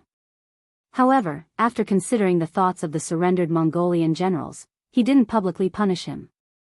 Instead, he chose to let him die on the battlefield. Within the artillery formation of the Cold Front, Commander Chai Ji saw the purple-cloaked cavalry fall through the binoculars, and couldn't help but sigh in relief. He muttered, "The mission is completed. I have to thank Biyao Jiang for giving Gray that flashy purple cloak. If not, it wouldn't have been so easy to find a target on the battlefield." At the rear of the 5-star army, Biyao Jiang also saw this scene through the binoculars. When he saw Gray being sent flying from his horse, he knew that the mission was a success. However, he still put on an extremely sorrowful expression and said to Division Commander Chow Chow, "Division Commander Chow, I'm afraid that General Gray has met with misfortune. You are now the commander. Lead everyone to charge forward and take revenge for General Gray. Take revenge for General Gray." Barlow, Wutu, and the other Mongolian generals who were also in the middle of the army shouted in unison with a tragic expression. "Okay, I'll accept your orders." After Chow Chow agreed, he pulled out his cavalry sword and pointed it forward. He shouted, "Everyone, listen to my orders. Attack! Attack!" Tens of thousands of the 5-star army and the Mongolian army charged forward. The Cold Front's 2 ND Division's 1st Regiment had also, coincidentally, broken through the south gate of Rostov City. After the city gate was destroyed by a cannon, there was nothing that could stop the cavalry's charge. Just as Biyao Jiang led his men to attack Rostov City, gunfire was also erupting all over this piece of land. Sergei led his troops to attack the city of Novgorod. His target was the 40,000-strong Rossi army led by General Maxim. Division Commander Xiao Feng led his men to attack Vyatka City. Their target was the 30,000 Russian soldiers led by General Turgenev. The world's 1st Cavalry Legion and the 3rd Cavalry Legion cooperated and headed north to attack Pskov city. Their target was the 30,000 Russian soldiers led by General Vanya. As the flames of war spread everywhere, this piece of land was filled with the flames of war for more than a month. With the support of powerful firepower and the charge of the valiant cavalry, the cities of the Rossi principalities were conquered one after another. Generals and soldiers were killed. Even some of the cities that were not completely under the control of the Rossi principalities were also affected. They were conquered by the 5-star army and changed sides. In comparison, Moscow city was very quiet. Yang Qindong had already brought a portion of his men to the outskirts of the city and set up camp. He didn't look like he was in a hurry to attack. Of course, Yang Qindong was waiting. He was waiting for the main forces of the 5-star army to come back. That would be the time for him to launch the final blow. However, all of this was seen by the soldiers and soldiers of Moscow. They believed that the 5-star army was at their wits' end. They were helpless in the face of the 5-star army's ubiquitous trenches. Especially since there was a heavy downpour a few days ago, the trenches were filled with water, increasing the difficulty of clearing the trenches. The cavalry would not be able to display their might, and the infantry would need to cross the deep ditches filled with water to advance. All of these would greatly affect the strength of the Han army. As such, the Ross army would be able to easily defend the city. This result made many of the officials and nobles in the city reveal looks of satisfaction. They were even more impressed with Ivan, who came up with this idea. What son of heaven! What extremely intelligent! He said as much as he could without the slightest bit of stinginess. On the other hand, Nevsky stood in the crowd with a thoughtful expression. He had listened to Yang Qindong's words and made sufficient preparations. For example, General Peter, who was originally his clansman, had already discussed in private. If the situation became unavoidable, they would take action to protect themselves. At that time, they might become the only remaining Rossi nobles. However, the development of the situation was not as he had imagined. Because of the trenches, the Han army could not approach the city. It seemed that Yang Qindong's words were just a boast. Who cares? Nevsky shook his head. Thinking that it would not be a bad thing for him if he could defend the city, Nevsky simply threw this matter to the side. Outside Moscow, as time passed, more and more 5-star army had completed their mission and were gathering outside the city. After 10 years of separation, Commander Wuxia finally met his master, Yang Qindong. 6th Young Master. When the two met in front of the army, and because of Wuxia's arrival, Yang Qindong personally came out of the camp to meet him. Wuxia didn't salute. Instead, he fell to his knees with a plop and began to wail. A 7-foot-tall man actually cried like a child in front of so many soldiers.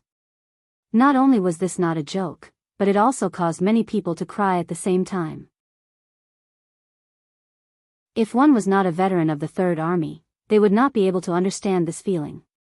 10 years ago, they had stepped out with great ambitions and lofty aspirations. 10 years later, they had experienced countless difficulties. Now, there were less than 200 old soldiers left from the original 10,000. This nearly 95% elimination rate was not something that those who had experienced it could not understand. Yang Qindong's eyes were also slightly red. He took 2 steps forward and stretched out his hand to help Wuxia up from the ground. He comforted him. Okay, young master, I know what happened to the Third Army. You have worked hard. Don't worry, this kind of thing will not happen again in the future. For those soldiers who died, we also have to comfort their families. We cannot let the heroes die with regrets. Thank you, 6th Young Master. Wuxia, who had already stood up, quickly saluted again. Then, Chunyang, Yila, Lu Dai, and the others came up and saluted. These people were the first batch to follow Yang Qindong. Many of them were still young, but now they were already middle-aged. Okay, you have worked hard. After Yang Qindong returned the salutes to each officer, he would hold their hands to comfort them and encourage them at the same time. After the officers of the Third Army, it was Tianhu's world's first cavalry army that came up. Facing them, young Chendong did not have so much melancholy.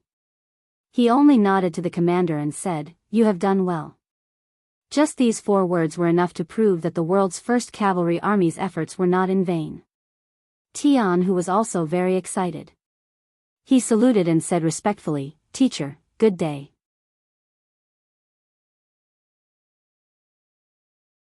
Chapter 1472. With the arrival of the First and Third Armies, which were the furthest away from the city, it could be considered a victory.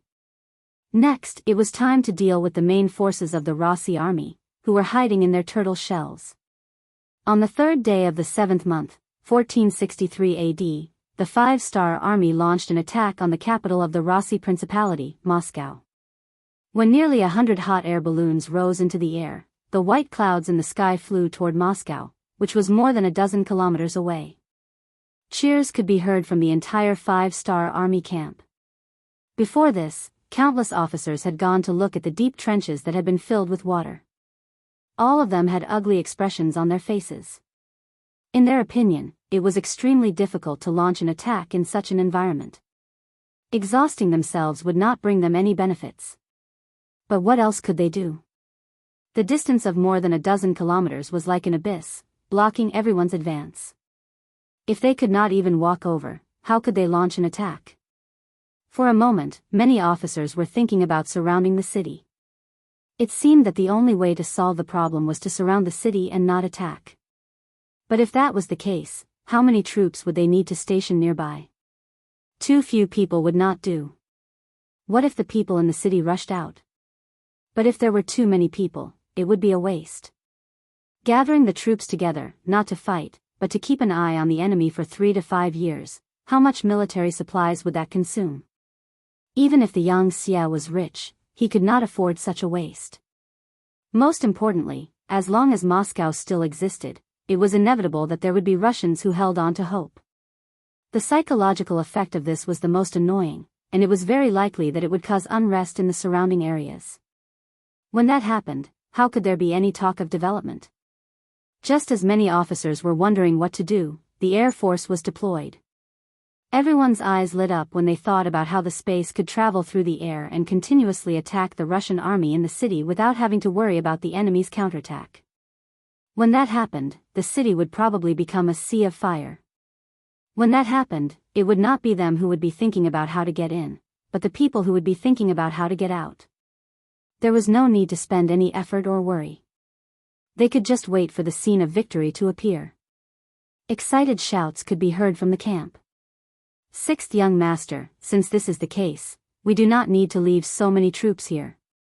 There are still many troops in the surrounding areas who have not surrendered to us. Can we continue to deal with them?"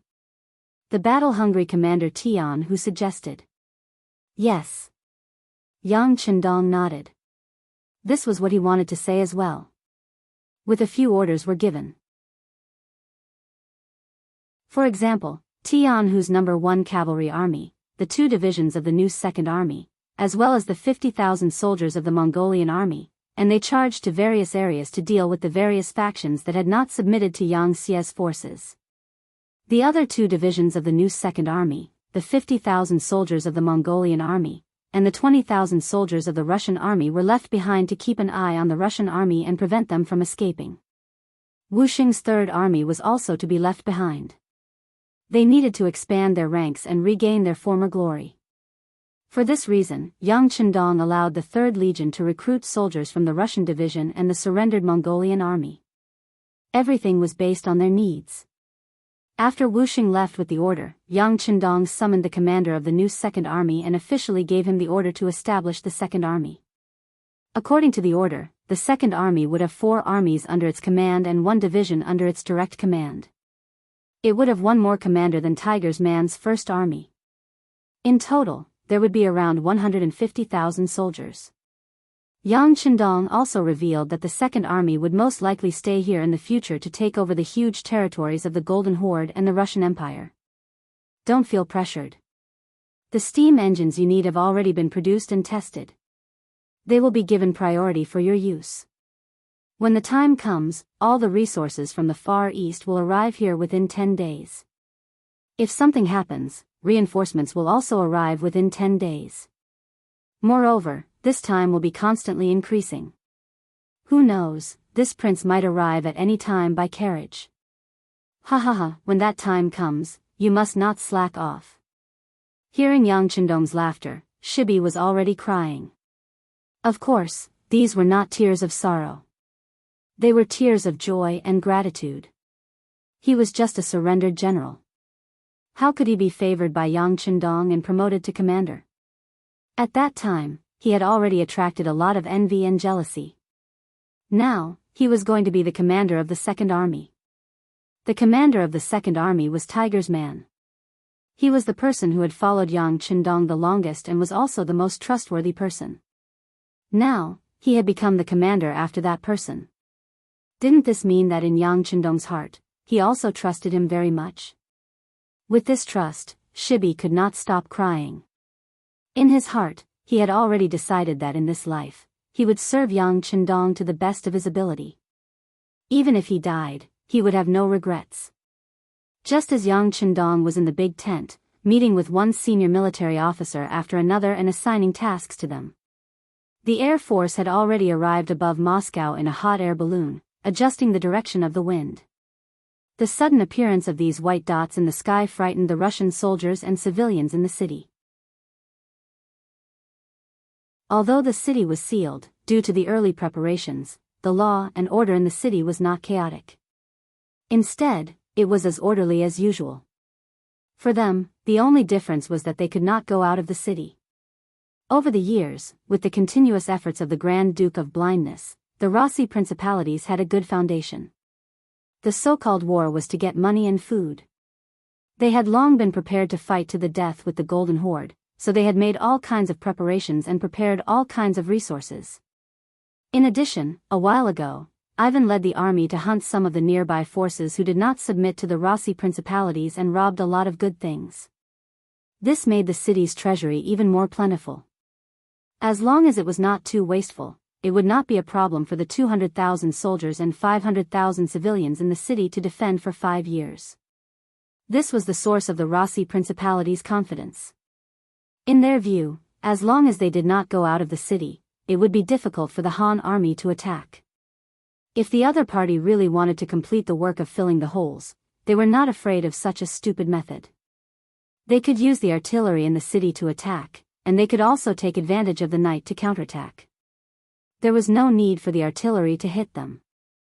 As long as they smashed countless holes, it would be considered a victory. It was because they were well prepared that the civilians and soldiers in the city were not afraid and still lived their lives, as they knew that many Han soldiers had gathered outside the city. This was because they firmly believed that Moscow would be a strong fortress, and no one would be a threat to them for a short period of time. But no one would have thought that this confidence would change because of the white dots in the sky. When 100 hot air balloons appeared in the sky above Moscow, all of the Rossi soldiers and civilians were shocked. There were even many people who knelt on the ground and prayed piously. Obviously, they thought that the appearance of the hot air balloons was some kind of god. This was not the first time such a thing had happened. Almost every time the hot air balloons appeared on an unfamiliar battlefield, there would be such a scene. On the hot air balloon, the Air Force commander, Sun Lixing, was clearly used to all of this. He looked down and saw that there were many civilians in the city, and there was no sign of chaos. He could not help but shake his head. All right, let us destroy everything. Just like the sixth young master said, this tortoise shell will not only not protect you, it will also become a tomb that will make you unable to escape. Men, throw the black oil. The so-called black oil referred to petroleum. It was found nearby by the mineral prospectors from Chichen City. Naturally, Yang Chendong had done a lot of work, pointing out the approximate location, and finding it was naturally accurate. Since there was black oil nearby, Yang Chendong could even skip the use of explosives and directly spread the black oil over the city. When that time came, once a fire was ignited, it would be impossible to put it out even if they wanted to. Every hot air balloon was filled with wooden barrels filled with black oil. After seeing that Division Commander Sun Lixing had issued the command flag, the wooden barrels began to descend from the sky, smashing straight into the city of Moscow. Hide, hide! Countless wooden barrels fell from the sky and landed in various places. Some of them even smashed into the streets. Some of the civilians who were kneeling on the ground praying did not even have time to dodge and were smashed directly. They were immediately covered in blood and fell to the ground dead. When some people were smashed to death, the others came to their senses and hurriedly hid everywhere. They wanted to prevent themselves from becoming the next person to be smashed to death. In a short while, more than 800 wooden barrels were thrown away. Looking down from the sky, one could see the scene of black oil flowing everywhere. Sun Lixing ordered the hot air balloon to take off and began to leave the sky above the city. When the hot air balloon slowly rose into the sky, Sun Lixing lit up a bag of explosives that he had prepared beforehand and threw it down from the sky. This was the fuse. He could already imagine how fierce the fire would be. It's windy, it's going to rain. Suddenly, Sun Lixing felt that the hot air balloon was shaking unstably. It was especially strong in midair. Immediately give the order to have everyone find a safe place to land quickly. It's going to rain. Sun Lixing sighed that his luck was not good. He could not see the scene of the city burning like a fire, and said with some hatred. As for whether the rain would affect them, this was already one of their training subjects. As for whether the black oil would be extinguished by the rain, it was also tested. The hot air balloon left. The last bag of explosives also fell from the sky. Perhaps because it was thrown a little too early, it did not explode when it landed on the ground. Instead, it stopped for a few breaths of time. Then there was a loud bang, and a huge pit soon appeared where it landed. The things around it also collapsed because of this huge movement.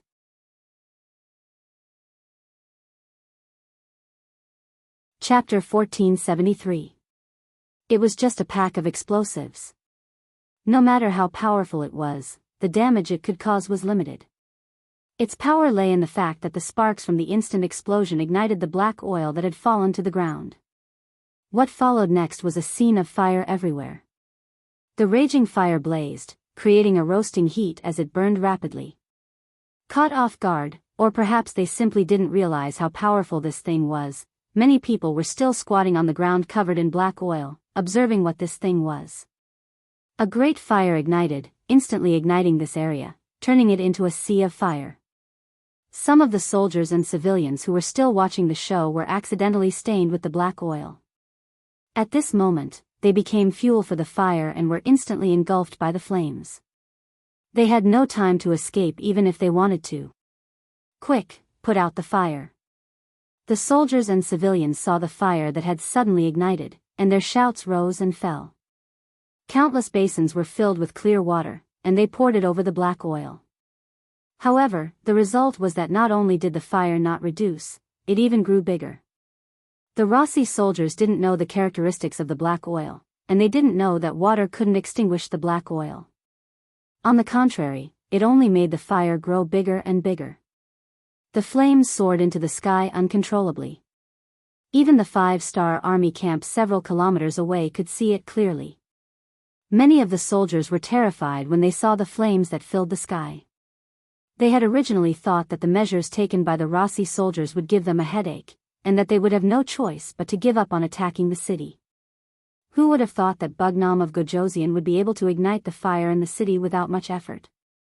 When he thought about how the city gates were tightly shut and how there were deep trenches outside, it was the same as cutting off his escape route. If that was the case, wouldn't it be the same as spinning a cocoon around his own feet? This was really like the saying that one had lifted a rock and dropped it on one's own feet. Not good, it's raining. While the soldiers of the 5-star army were still waiting to watch the show, one of them suddenly felt something and shouted. That's right, it's really going to rain. Aya, the Rossi soldiers in the city are really lucky. Thinking that the rain should be able to extinguish the fire, many of the soldiers sighed with a look of pity on their faces. In the city of Moscow, although water could not extinguish the fire, countless people were still trying. It seemed that they did not know what else to do. Even though the fire hadn't died down, they were still constantly carrying water. It was only when rain began to fall from the sky that the Russians became excited. One by one, they knelt down on the ground and shouted words of thanks to the gods. Obviously, they thought that the gods saw that they were in danger and decided to help them. However, this expectation quickly turned into disappointment. Even when the rain fell on the black oil, it was still unable to extinguish it. The fire was still burning, as if mocking their ignorance and stupidity. It's over. It's over. Countless civilians and soldiers sat on the ground, their faces filled with despair. They really couldn't think of any good way to extinguish the fire, so they could only let it burn and wait for the black oil to burn out. Although such a large commotion was only burning in the east of the city, it still attracted the attention of all the civilians. They all looked at it with lingering fear, their faces filled with helplessness and worry for the future. Ivan was also standing in the crowd. If one looked carefully, his expression was also very bad, even somewhat gloomy. He had calculated everything and created countless troubles so that the 5-star army would not be able to attack the city. This way, they would not be able to do anything to him. What he needed to do during this period of time was to train his soldiers. As long as he had a group of elites in his hands, he could take advantage of the fact that the enemy was lazing around to kill a path of blood and even defeat the Han army. However, all of these beautiful thoughts were interrupted by the sudden appearance of the fire.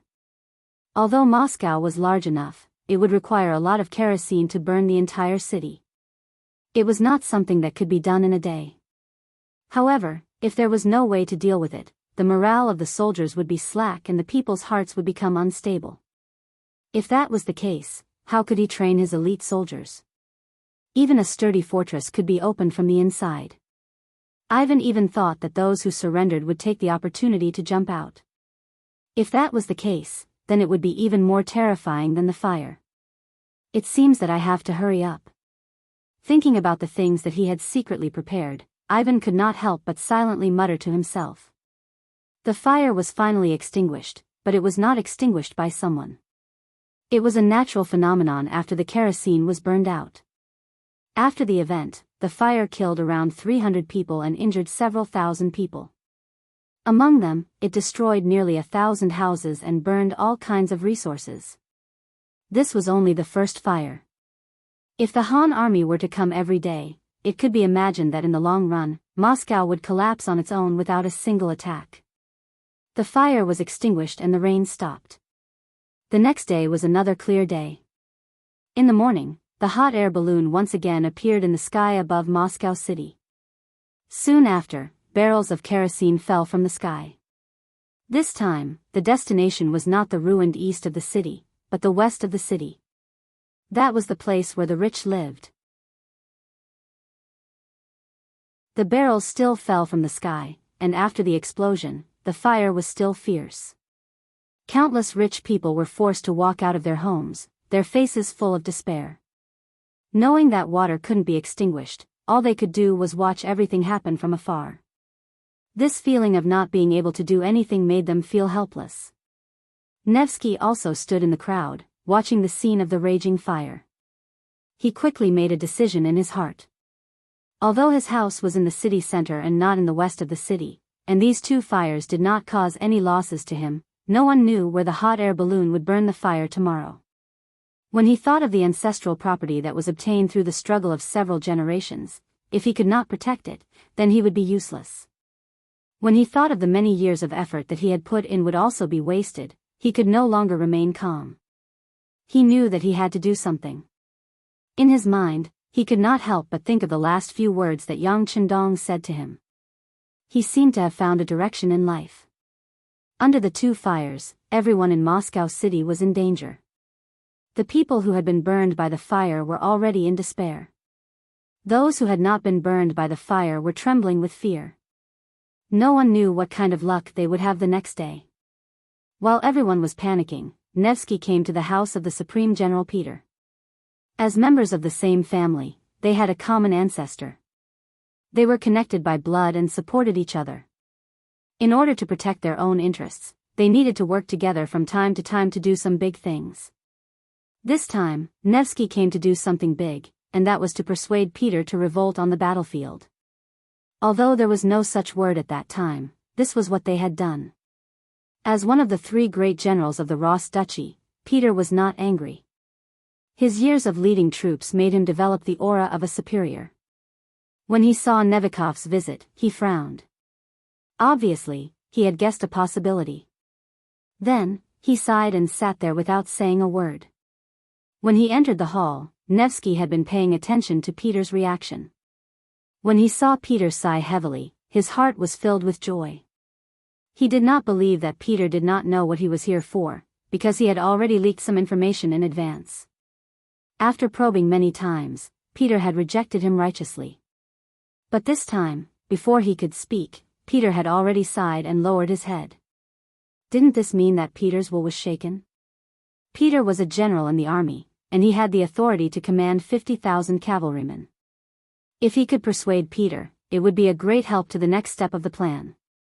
On the other hand, without Peter's support, even if he could get the help of other nobles, the amount of troops they could gather would be limited.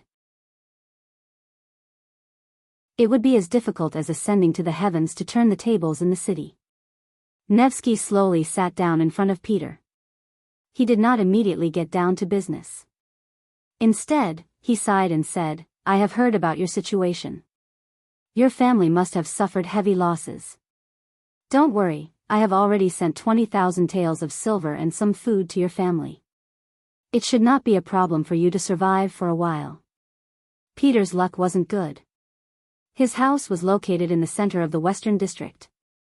His house was set on fire. Although he had made some preparations and his staff had safely evacuated, it was too late to move the things in the house. Many things were burned. If it was a normal time, it would not be a big deal to lose some things. After all, he was a general in the army and did not lack money. He could just buy some things with money. But now that Moscow had been sealed off, everything was limited. Even if you had money, you couldn't buy it. In this situation, sending some food was like sending charcoal in the snow.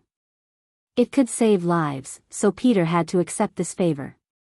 Thank you. Peter slowly raised his head and thanked Novikov. We are all connected by blood. There's no need to be so courteous. Nekov chuckled. But then, his face slowly sank. But this is not the solution. What if the next thing is burned? What should we do? This kind of passive defense is not a long-term solution. How could Peter not know that these words were reasonable? But what could he do? Was there really going to be a rebellion? It was very difficult for him to betray the blind Grand Duke. After all, he was where he was today because of the blind Grand Duke.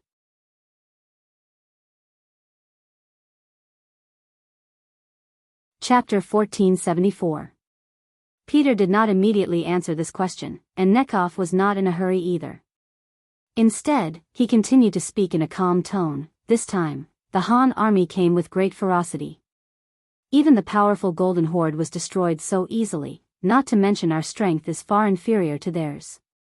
Originally, we thought that with the protection of the trenches outside the city, the Han army would not be able to do anything to us. However, the other side used something that can fly in the sky. It is too powerful, completely ignoring our previous preparations.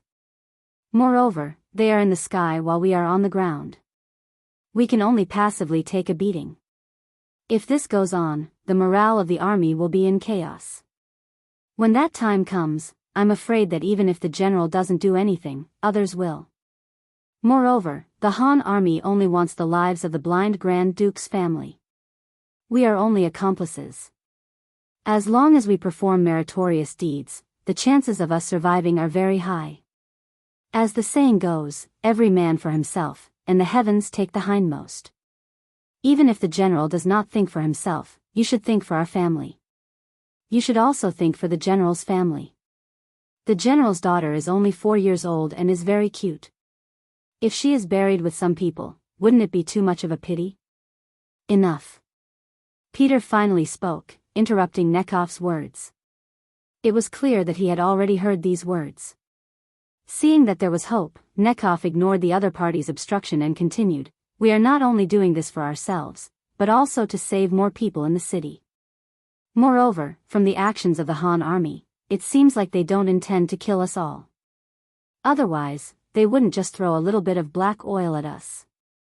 They can set a bigger fire and even swallow the entire city of Moscow. If that's the case, I'm afraid that no one will be able to escape. Is this the result that the general wants to see? Peter's brows furrowed even tighter. He naturally knew that Nekhov's words were correct. If he chose to betray the blind Grand Duke's family, not only would he be able to save himself, but the people in the city would also benefit. However, he was after all promoted by the other party. He could not do something like betrayal. Peter still didn't say anything. Nevikov's face turned ugly. He knew that if he didn't use some strong medicine, he wouldn't be able to do it. General, I'm afraid you don't know this yet. Although the Grand Duke of Blindness claims to sacrifice himself for the Rossi people every day, he has already thought of a way out. He has been digging a tunnel out of the city for a long time. Once he succeeds, he will abandon everyone and leave this place. When that happens, we will be the ones to die. This was the first time Peter had heard of this matter.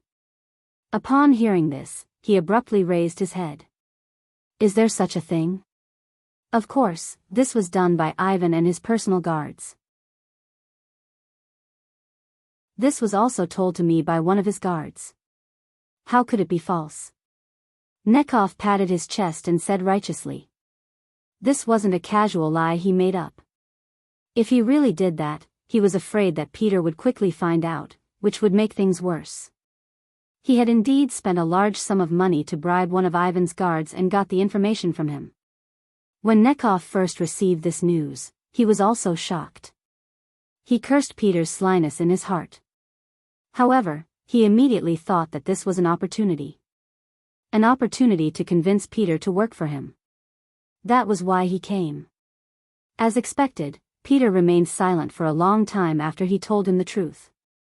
Seeing that Peter was wavering, Nekhov took the opportunity to say, General, those who do great things must not be soft-hearted. You want to be loyal to the other party, but now the other party wants to abandon you. They didn't even tell you about such an important matter. I'm sure they won't inform you when they leave. Is it worth it for us to work for such a master? This time, Peter was at a loss for words. Sigh, even if he doesn't treat you as a human, why should you treat him as a human? General, for your family and the 500,000 civilians in the city, you can't hesitate anymore. Nekhov tried his best to persuade Peter. All right. But I need to investigate this matter first. If it is true, I will contact you. The feeling of being abandoned finally made Peter waver. The only difference was that he still needed to investigate this matter. With his connections in the military, it wouldn't be difficult for him to figure out the truth of the matter now that there was a direction for the matter. Okay.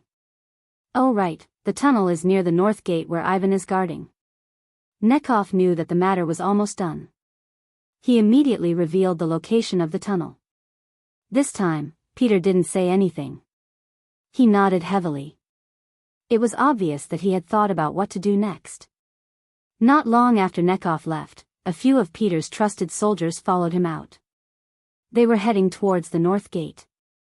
Not long after, a few of them rushed back before the sky turned dark. It was obvious that they had gotten some information. Although it wasn't specific, it was enough to know if it was true or not. Ivan was currently in his courtyard in the city, listening to his men's report. They were talking about Peter's trusted men coming to the north gate to observe the defense. What are they doing here? Ivan frowned and asked. They said that they are here to learn under General Peter's orders. The captain straightened his body and replied. Learn? They didn't learn before. What are they learning now? Ivan had a bad premonition at this moment. General Peter is still trustworthy. The captain said hesitantly. No. The most trustworthy person in this world is himself. Ivan shook his head. He was a person who didn't trust others easily. As long as there was a trace of abnormality, he would ask why. Otherwise, he wouldn't be able to sleep peacefully. Could it be that he sensed something? That's impossible. The ones who dug the tunnel are the young master's personal guards. They should be loyal and wouldn't casually leak the news. The captain shook his head and said with a confident tone. Loyal? Ivan gave a wry smile after hearing that. If they were in a strong position, they would naturally not suspect these people who had followed them for many years. However, the current situation was that danger was approaching at any time. At this time, no one could be trusted, and anyone could betray them and become their enemy. Ivan, who didn't trust anyone and couldn't trust anyone, shook his head. This matter isn't right. How about this? Immediately order people to keep an eye on Peter's mansion. I need to know his every move. Also, assign a group of people to wait outside the mansion. Once the matter is exposed, they will take action. In short, we can't leave anything behind, not even the slightest hidden danger. Ivan's words were quite decisive. From the looks of it, a general like Peter could be killed as long as he didn't like it. Seeing this, the captain of the bodyguards gasped and said, Yes, young master, I understand. Okay, go do it. Ivan nodded and arranged. Not long after, a few tall men appeared on the street not far from Peter's residence. They entered a small courtyard to rest. And this scene was quickly reported to General Peter's ears. Ever since he sent people to inquire about the news, he had made sufficient preparations. After all, the crime of spying on a superior was not light. Since he wanted to do this, how could he not be prepared at all? Therefore, long before Ifan took action, he had already sent people to keep an eye on his mansion and the surrounding streets. With his understanding of Ifan, if the other party sensed something, regardless of whether or not he had figured out his intentions, he would first send people to keep an eye on him, just in case. When the people below reported the situation to Peter, his expression was calm, but his heart was incomparably turbulent. Sure enough, he was still suspected. Could it be that it was so difficult to be a loyal subject? With Ivan's temperament, after this matter, the relationship between the two would not be as seamless as before. If there was a chance, the other party would even get rid of him. Speaking of tough means, this Ivan was much more powerful than his father, the Grand Duke of Blindness. Forget it, if that's the case, he is forcing me. At this moment, Peter had made some kind of decision. He slowly got up and went straight to the study. Half an hour later, several servants in the mansion who were in charge of buying and selling tomorrow's food walked out of the courtyard. For these servants, the people sent by Ivan who were in charge of keeping an eye on them did not intend to give up. They arranged for 2 soldiers to quietly follow them. Originally, the captain of Ivan's guards thought that he had already attached great importance to these servants, but he did not know that Peter was in disguise among them. When the group of people walked to a dark corner, his figure flashed and disappeared from the team.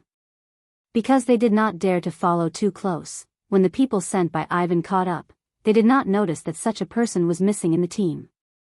After Peter got his freedom, he was not careless. He circled the streets a few more times. After confirming that no one was following him, he went to his own camp.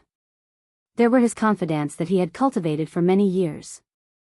Under his management for many years, these people only listened to him. In the military camp, although it was already dark at this time, it was still very lively with people coming and going. Many patrolling soldiers were walking around with torches. Although there was a dozen miles of trenches as a cover and there was no need to worry that the Han army would suddenly attack the city, there was no harm in being careful. Even if the other party had something like a flying ball, who knew if there would be other secret weapons?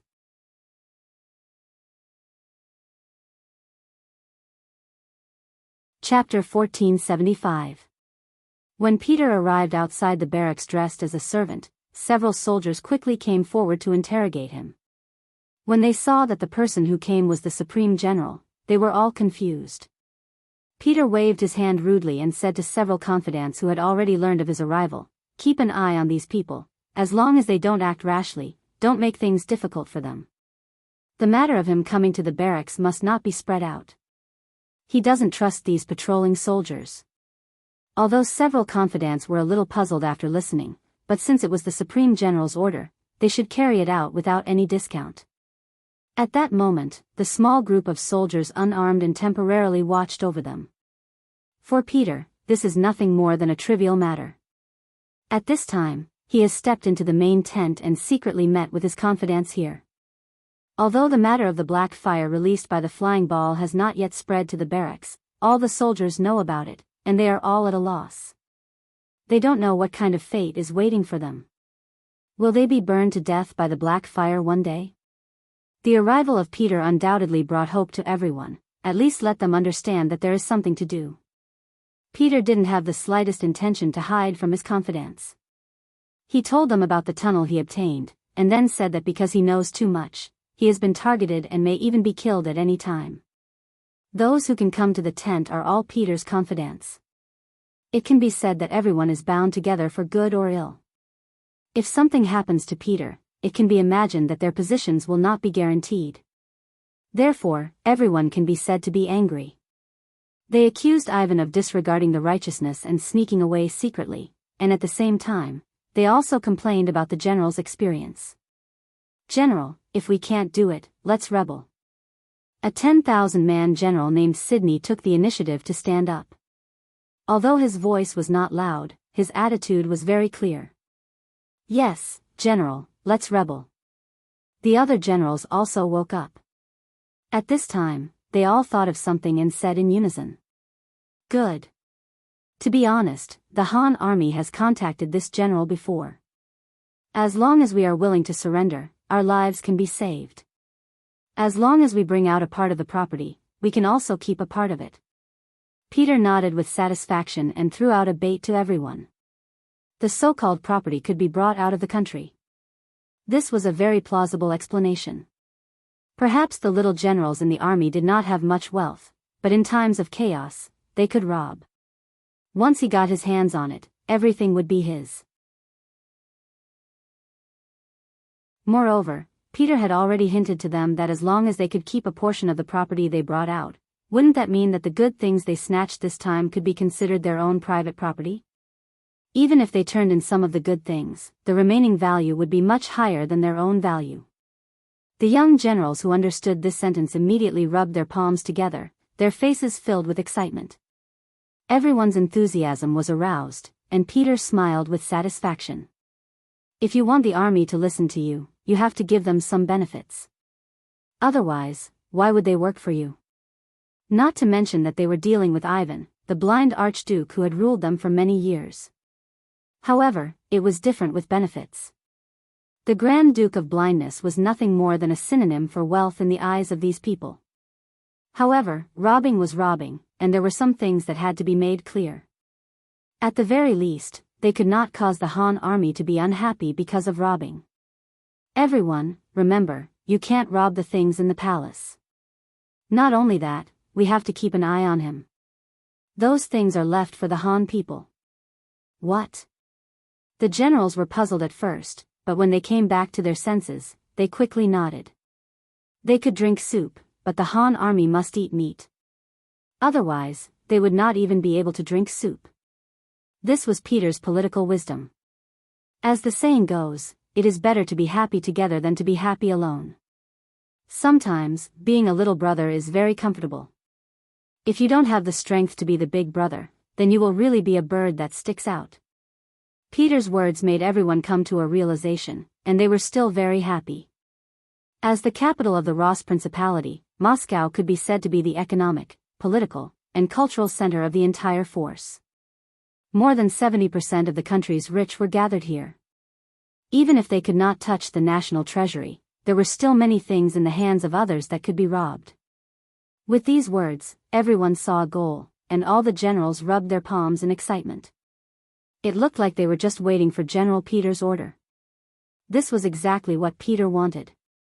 His method of controlling them was very simple, and that was to enjoy the blessings together, so that they could face the difficulties together. This time, he had to deal with the blind Grand Duke and the one who was said to be a rare genius, Ivan. He had no choice but to do everything carefully. Even so, he did not dare to guarantee that he would win. If the situation had not reached a critical point, he would not have taken such a risk. Of course, there were 200,000 soldiers in the city, and he could not rely on himself. Although he was not sure if he could find helpers, at least he could not let some people ruin his plans. With a rough plan in his heart, Peter began to give orders to the generals, giving them a target to attack. In less than an hour, all the generals were clear about their mission and left the tent. They still needed a certain amount of time to convince the soldiers below to act in concert with them. No matter what the reason was, the next thing was equivalent to a rebellion. Once the people were not united, the possibility of success would be greatly reduced. For this reason, Peter set the time to take action in the middle of the night. That was when the army's defense was the most lax, and there would be enough time for the generals below to arrange everything. Peter himself took advantage of this short period of time to take out the 2 items on his body, namely his saber and jade pendant. These 2 items had been with him for many years and never left his side. After taking out these 2 items, which were enough to win the trust of others, he called over several of the most trustworthy guards in the army and had them take these items to Supreme Generals Boris and Sergei, asking them to meet him in his own residence. After doing these things, Peter once again changed into the mansion's servant clothes and returned to the mansion. On the way, he successfully met up with the mansion's servants who were taking food, and then returned to the mansion without anyone noticing. After this series of actions, the people that Yi Fan sent to follow them didn't notice too much. Perhaps they never thought that the servants who left the mansion could play any tricks, so they didn't take it seriously. They only followed from afar and didn't even count the number of people. Peter was able to return to the mansion. At this time, there was still about an hour before midnight. At this moment, Ivan was still leading a group of trusted aides who he thought he could trust to continue digging the tunnel. It must be said that the progress of this work wasn't very fast. Because of the cover-up, just the work of taking out the soil and sending it out took a lot of time. But under Ivan's personal supervision and urging, the tunnel was about to be completed. Perhaps it would be completed in 3 days. At that time, Ivan would bring out his ambitious and ruthless character, abandon everything now, and leave this place. While Ivan was constantly urging everyone to speed up, Boris and Sergei each brought 4 guards to Peter's mansion.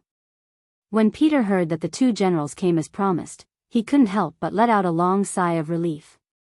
He was really worried that the 2 of them wouldn't come. If that was the case, whether his plan would succeed was really unknown. But now, it was different. Their arrival meant that his plan was closer to success, and he was more confident. Men, invite them in. No, this general will personally invite them. Peter stood up and strode out to welcome them. The 3 generals were seated in a triangular formation in an inner hall that wasn't very spacious. Peter personally poured wine for 2 of his comrades. Then, without saying a word, he downed the wine in 1 gulp. Then, he took a bite of the delicacies that were already on the table and sighed in satisfaction. Oh, the wine is good, the dishes are also good. Seeing Peter's actions, neither Boris nor Sergei moved. They just stared at him with a puzzled and somewhat guarded expression. After all, it was a special period, and it was already a taboo for the generals to gather in private. If it weren't for the token, they might not have come even if Peter personally invited them. It was because they saw the token that they thought that something had happened to Peter. That was why they decided to come and take a look. Since Peter was fine, they had to be more careful. If they accidentally fell into a trap, they would be too stupid. The 2 generals didn't drink, and Peter couldn't help but laugh. What? Am I not worthy of your trust? While speaking, Peter intentionally looked at the empty wine glasses of the 2 generals, as if he had just finished the wine in front of them and proved that there was no problem with the wine, so what were they worried about? Sigh, speaking of which, this time I took the risk to invite the 2 of you here because I have something to tell you. To be honest, this will be the last time I will sit down and drink with the 2 of you. Just treat it as an extra thought. How about we have a drink together? Peter said as he reached for the wine jug, as if he was going to pour more wine. He could see that even though they seemed to have a good relationship, no one actually trusted each other. Since that was the case, he didn't feel any psychological pressure to use the 2 of them. Wait, let me do it. Sergei interrupted Peter's actions and reached for the wine jug with a smile on his face. He first shook it lightly, then casually furrowed his brows. Is this all you have? How can it be enough for the three of us?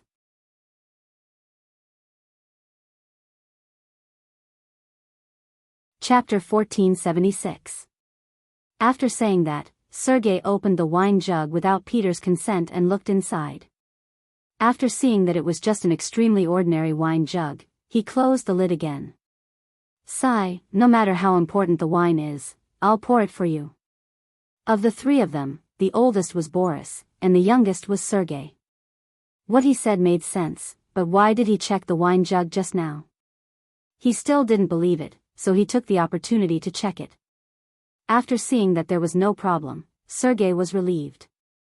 He cast a reassuring look at Boris, who had been sitting there without moving, then he began to fill the 3 wine glasses on the table.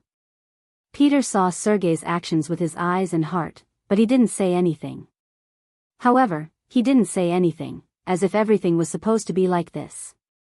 He chuckled and raised his wine glass again. He looked at the two of them and said, "Come, for our last reunion, let's drink." Clang! The 3 wine glasses collided together, and everyone drank it in one gulp. After drinking the wine, Boris and Sergei's eyes fell on Peter again. Obviously, they wanted an explanation at this time. Peter was already prepared for this. He first let out a long sigh, then slowly said, "To tell you the truth, I can't even protect myself now. Someone is targeting me." Oh. Boris and Sergei let out a sound of surprise, but their expressions didn't change much. Obviously, they had thought of a possibility before coming.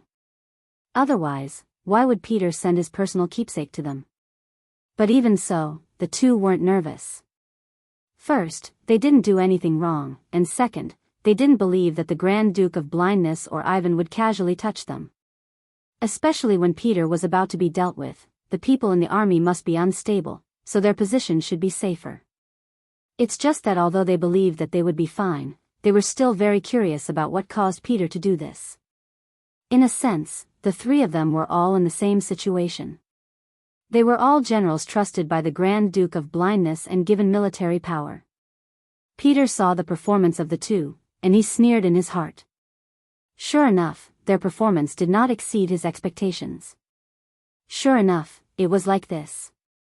Don't look at how they usually had a good relationship, as if they would advance and retreat together no matter what happened. However, when one of them really got into trouble, the so-called unity of heart would become problematic. The other two would also not sacrifice their entire family's lives and their own political future for one of them. This was also good. When Peter did what he wanted to do next, he wouldn't have to worry so much. If he still had some guilt in his heart just now, then he had completely let it go and let it go. Even though he had already made up his mind and had already done so, Peter still sighed and slowly told them about Ivan secretly digging a tunnel out of the city. Sigh, I wasn't cautious enough and was discovered by young Master Yi Fan when I was sent out to investigate. Presumably, there should be people sent by young Master Yi Fan keeping an eye on my residence right now. It might even implicate the 2 generals. It's fine, it's fine. We are all brothers, how can we be afraid of being implicated? Boris, who was the leader, shook his head, looking like he was not afraid of being implicated. But in his heart, he was cursing Peter. This person told him such a secret, so he couldn't retreat from this whirlpool even if he wanted to. But on the other hand, compared to getting himself into trouble, knowing about young Master Yi Fan's plan was more important. The other party actually wanted to escape, which was somewhat out of Boris's expectations. But on the other hand, the situation in the city was so grim. If it were him, he would also prepare a way out. It was fine if he didn't know about this before, but now that he knew, he had to have a share in this matter. He also wanted to leave with Ivan and the others, and not stay in the city and wait for death. Sergei also had the same idea. Compared to Boris, he was more sincere. His gaze towards Peter was more or less filled with gratitude, thanking the other party for informing him of such important news. This way, he could make some preparations in advance. Come, brother Peter, this younger brother toasts you, thank you. This time, Sergei took the initiative to raise his glass and said very sincerely. Oh, this older brother also toasts you, cheers. Boris also raised his glass hypocritically. Okay, let's drink together. Perhaps this is it in this life, but let's be brothers in the next life. Peter also said with slight emotion. A trace of sorrow appeared on his face. This sorrowful expression fell into the eyes of Boris and Sergei. They thought that Peter was revealing his true feelings, and couldn't help but feel a little touched. After all, they had been comrades for so many years, and more or less, they had some feelings for each other. Peter was indeed revealing his true feelings. He thought that after today, these two so-called brothers opposite him would become prisoners, and they would probably never be friends and brothers again. Thinking of the various things of the past, he sighed in his heart. The three of them sat together and drank with their own thoughts. It was also at this time that the news of the two generals rushing to Peter's residence was reported to Ivan's ears. After learning of this, a gloomy expression flashed across Ivan's face.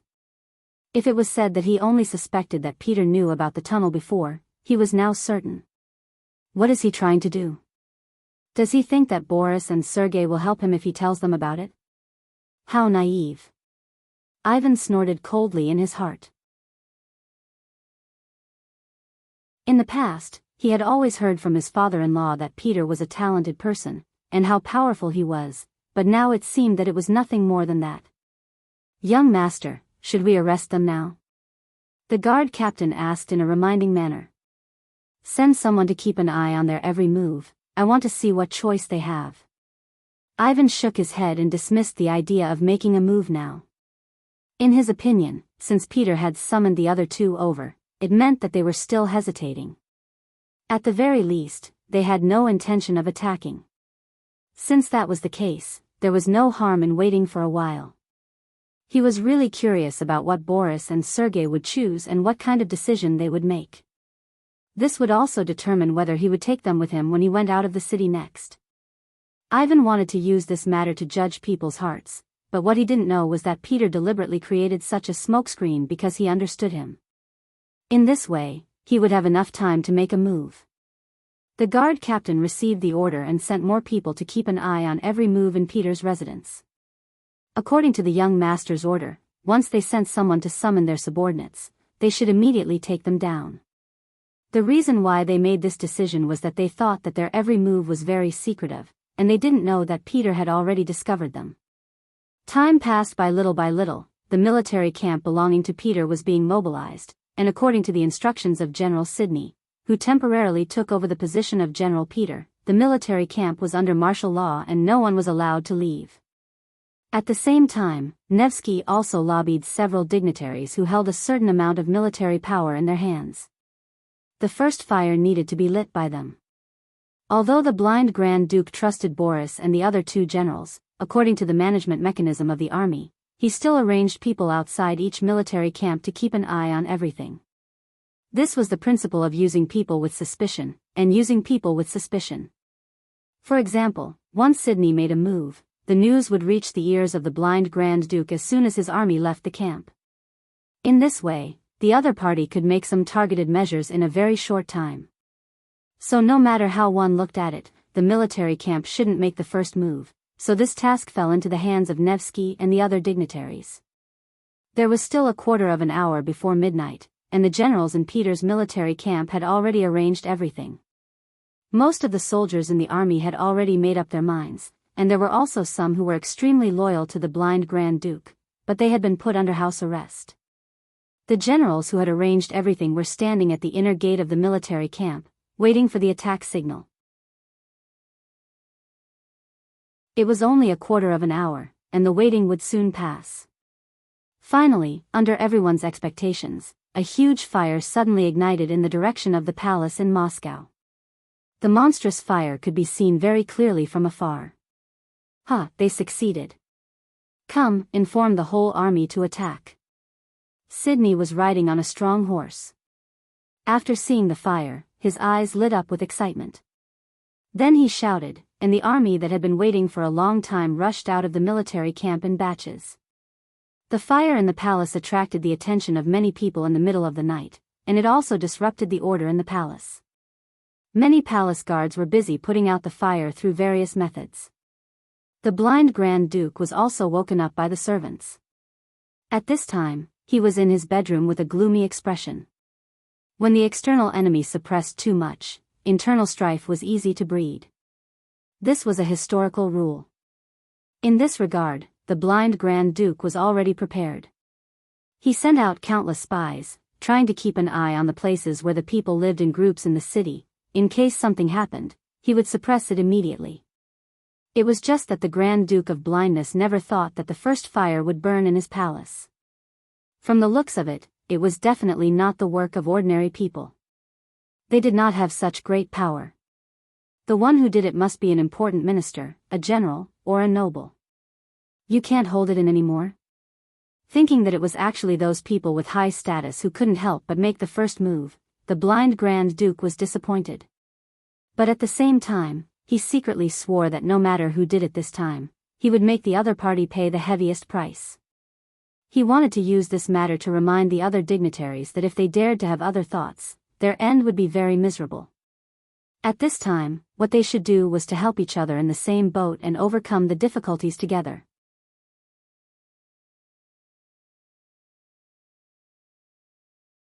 Chapter 1477. Men quickly summoned the three great generals for a meeting, the Grand Duke of Blindness said calmly. The palace guards went to pass on the message. And just as they received the order and left, young Master Yifan also came to the palace and saw the Grand Duke of Blindness sitting there with an ugly expression on his face. "Father-in-law, are you okay?" "I'm fine." An amiable smile appeared on the blind Duke's face. No matter how angry he was, as long as Ivan appeared in front of him, it would seem that all his anger would dissipate. It could be said that he didn't just like his son, he doted on him. Fortunately, Yifan was also capable and didn't let him down, so he wasn't spoiled. But even so, he dared to do some big things in private. For example, he didn't tell his father-in-law about the tunnel. And now, such a thing happened in the city. The fire actually spread to the palace. Yifan certainly knew that some people in power couldn't help but take action. This was the beginning of the real chaos. He also thought that it was necessary to explain the matter to his father-in-law. "Father-in-law, your son has been hiding something from you." What is it?" The Grand Duke of Blindness said nonchalantly. Because he spoiled Ivan, there were many things that he would not report to him before doing. The Grand Duke of Blindness was already used to this. "Father-in-law, I dug a tunnel, a passage leading to the dense forest in the north of the city. Once the tunnel is dug through, we can quickly reach there from the city. As long as the attack is sudden enough, we will definitely be able to catch the Han army off guard and carve out a bloody path." Yifan opened his mouth and confessed everything. The dense forest in the north of the city? A passage? At this moment, the blind Grand Duke finally couldn't stay calm. His face revealed a nervous expression. He had to admit that this was indeed a good way to escape. But the question was, why did Yifan tell him now? Could it be that the passage has been opened? With doubts, before the blind Grand Duke could speak, Yifan continued, "It's just that, I don't know why this matter was leaked. It was actually known by Great General Peter. He even sent people to investigate tonight, but they were sent away by my men." "What?" The Grand Duke of Blindness suddenly stood up. At this moment, his nearly blind eyes seemed to burst with infinite anger. "Peter knows. Where is he now?" "Right now, he's having a drink with General Boris and General Sergei at home. My men have been keeping an eye on them." At this moment, Ivan said with a guilty conscience. No matter what, his actions this time were a little overboard. Although her father-in-law might not pursue his own responsibility, it was still necessary for him to apologize. The three of them are together? What's Peter going to do? The blind Duke quickly calmed down. He had a feeling that things were getting out of hand. He even suspected that the fire in the palace had something to do with it. The blind duke seemed to be thinking about something and didn't speak for a long time. Seeing this, Ivan said anxiously, "Father-in-law, is it because I shouldn't have dug the tunnel?" "No. There's nothing wrong with leaving an extra path. Digging the tunnel was originally one of the escape routes. This isn't wrong. However, such a secretive matter shouldn't be known to outsiders. Furthermore, since you suspect that Peter knows about this matter, why didn't you immediately control him?" The Grand Duke of Blindness shook his head and questioned him. He could allow Ivan to make some small moves and even act on his own without informing him, but he couldn't allow him to mess things up. This was especially so at such a crucial time. Facing the black flames released by the Han Army's celestial sphere, the nobles and commoners of the city were already in a state of panic. Especially at such a time, everything had to be done with caution. Otherwise, the slightest carelessness could lead to a huge problem that could spiral out of control. It's fine that you escaped through the tunnel, but it was also discovered by others. More importantly, you knew all this and didn't take any remedial measures. That's your fault. Capture Peter, including everyone in his residence, the Grand Duke of Blindness said in an unquestionable tone. Ivan couldn't help but frown when he heard this. Father-in-law, Boris and Sergei are also in General Peter's residence. He indirectly meant to remind the blind duke that the two generals might know the truth now. Should they also be arrested? The blind duke's expression showed a trace of pain at this moment, but he quickly nodded and said, Arrest them all. After I talk to them, I'll consider whether to release them or not." Capturing 3 generals all at once, and all of them wielding great power at that. Even the Grand Duke of Blindness had to think carefully. Understood. Ivan nodded. At this time, he had to admit that he was far inferior to his father in terms of ruthlessness. It was said that kings and emperors couldn't have their own feelings. Everything had to make way for benefits. It seemed that this was indeed the case. After Ivan received the mission, he was about to bring his men to Peter's mansion. But before he could bid farewell to the Grand Duke of Blindness, he saw a guard captain rushing into the main hall with a panicked expression. Reporting to the Grand Duke, "There's a mutiny in General Peter's barracks. They rushed out of the barracks and ignored our warnings. They are running in the city, and their destination seems to be our palace. This is bad." Ivan's expression changed drastically. The worst situation still happened. The blind duke's face also became much gloomier at this moment. But he quickly returned to normal. "Don't be afraid, we'll deal with whatever comes our way. Peter alone can't overturn the sky. How about this, Ivan? Immediately mobilize your soldiers to guard the palace. At the same time, find the soldiers who are familiar with Peter's generals and ask them to help persuade them. I believe these people will know what to do."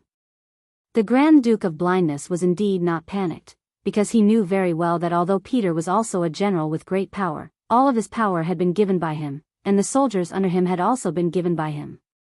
Since he could give it now, he could take it back when he needed it one day.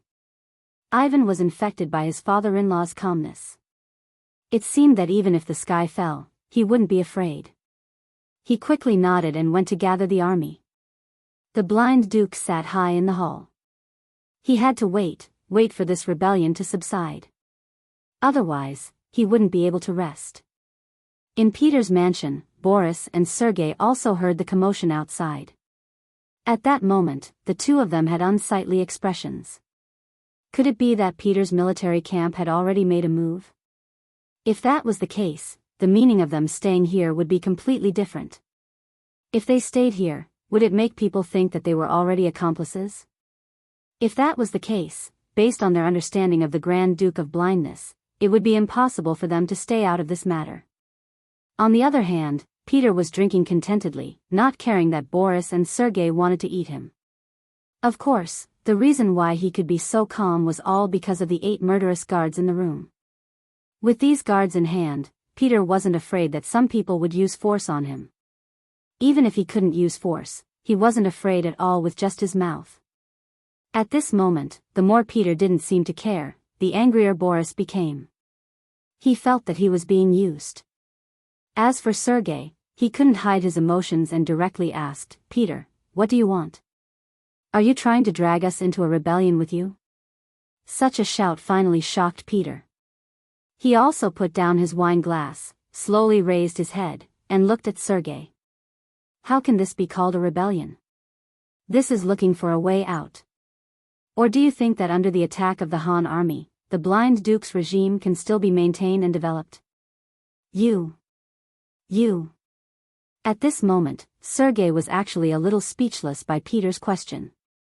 That's right, in the face of the black water that was simply impossible to guard against, and even impossible to guard against, they were completely powerless to resist, and could only passively wait for the black water to burn. If they were lucky, they might be able to live for a few more days, but once the place where the provisions were stored was burned, then chaos in the city was inevitable. If that was the case, in the situation where everyone wanted to live, who would care about who the blind duke was? As for what he said, no one would listen to him. Sergei shut his mouth, and his face turned red. Boris finally spoke up. "Peter, even if that's the case, we should think of other methods, such as breaking out of the encirclement. After all, we have an army of 200,000 soldiers and plenty of firearms and cannons. If we bring them out, we might be able to carve out a path of blood." This time, Peter didn't speak out against it. Instead, he nodded in agreement. That's right. However, he did not know if General Boris had thought about the possibility of breaking out of the encirclement. Even if we break out, we still need someone to charge and cover the rear. If that's the case, how many of us can survive? I don't want to gamble on my luck. If I'm arranged to charge or cover the rear, I'm afraid it'll be too late to do anything. Boris, who originally wanted to say something, didn't say anything. With the blind duke's trust in him, he was confident that he wouldn't do those dangerous things. However, nothing was absolute. If he was really given such a dangerous mission, would he still be able to say no? If he really did that, the Grand Duke of Blindness would be the first person to not forgive him.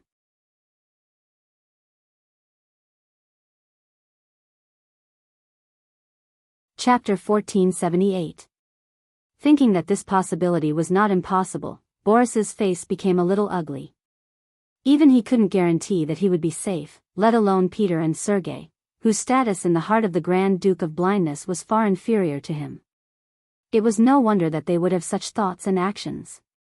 But no matter what, Boris still didn't want to do something like rebellion. After all, the Grand Duke of Blindness had treated him well over the years. He couldn't do something like betraying his benefactor. But how was he going to say it? As long as he said this, wouldn't it prove that he wasn't on the same side as them?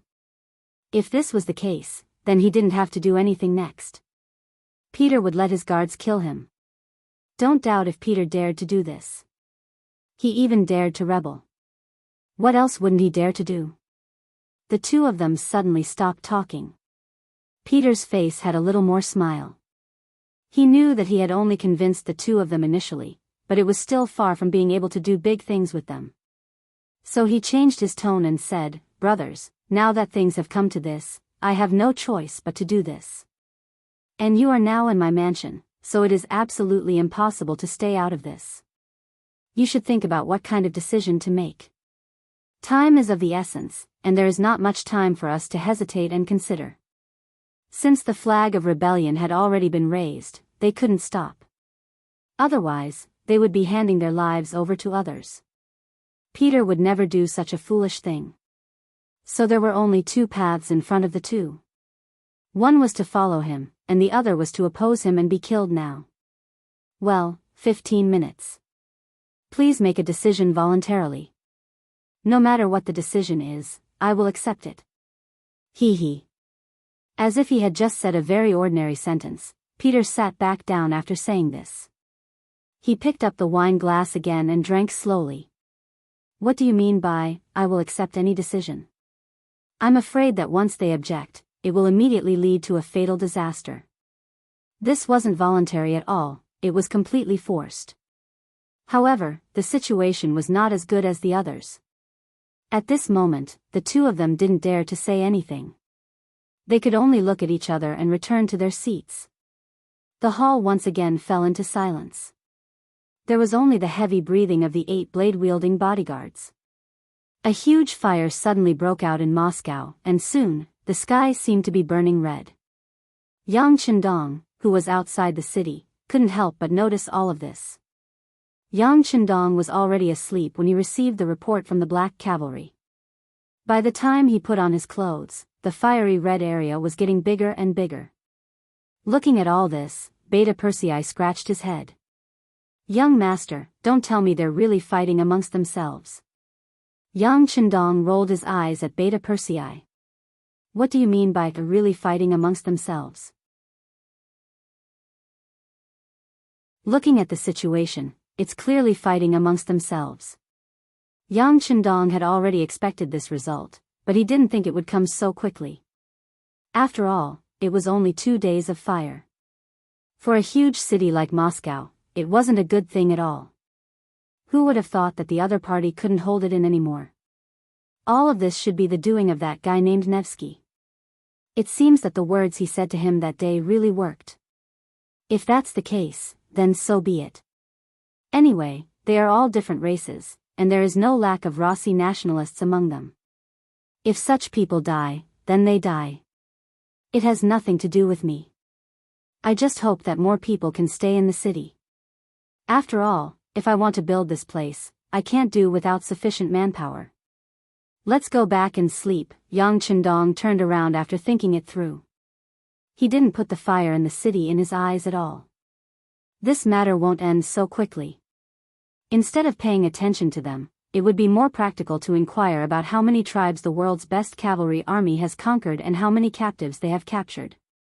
In Yang Chendong's eyes, even if there was an internal conflict in Moscow, it wouldn't be resolved in a short time.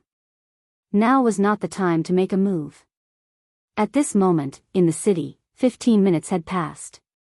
Peter was looking at Boris and Sergei, waiting for them to make the final decision.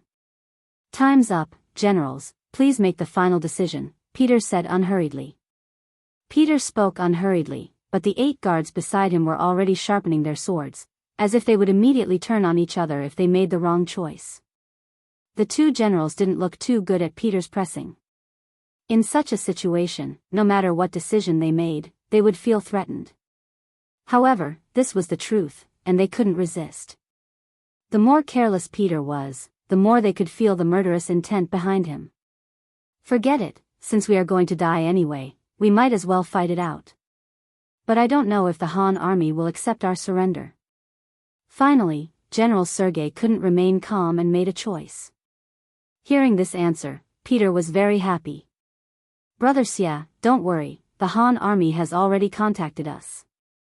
They said that as long as we can bring the heads of the Blind Duke and Ivan to them, not only will our safety be guaranteed, we will also be able to keep a part of our property."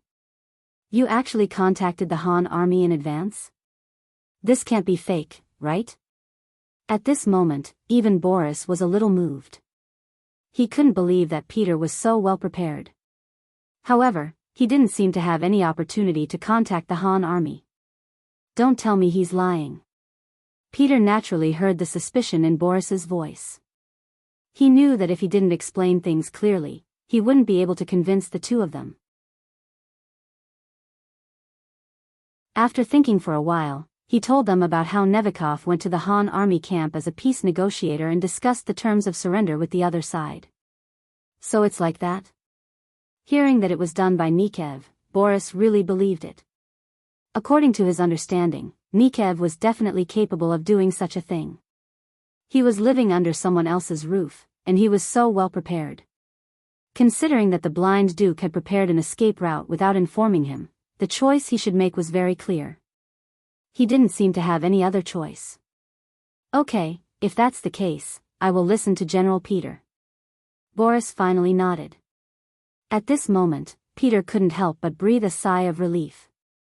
He was really afraid of making a move against the number 1 general of the Ross Duchy.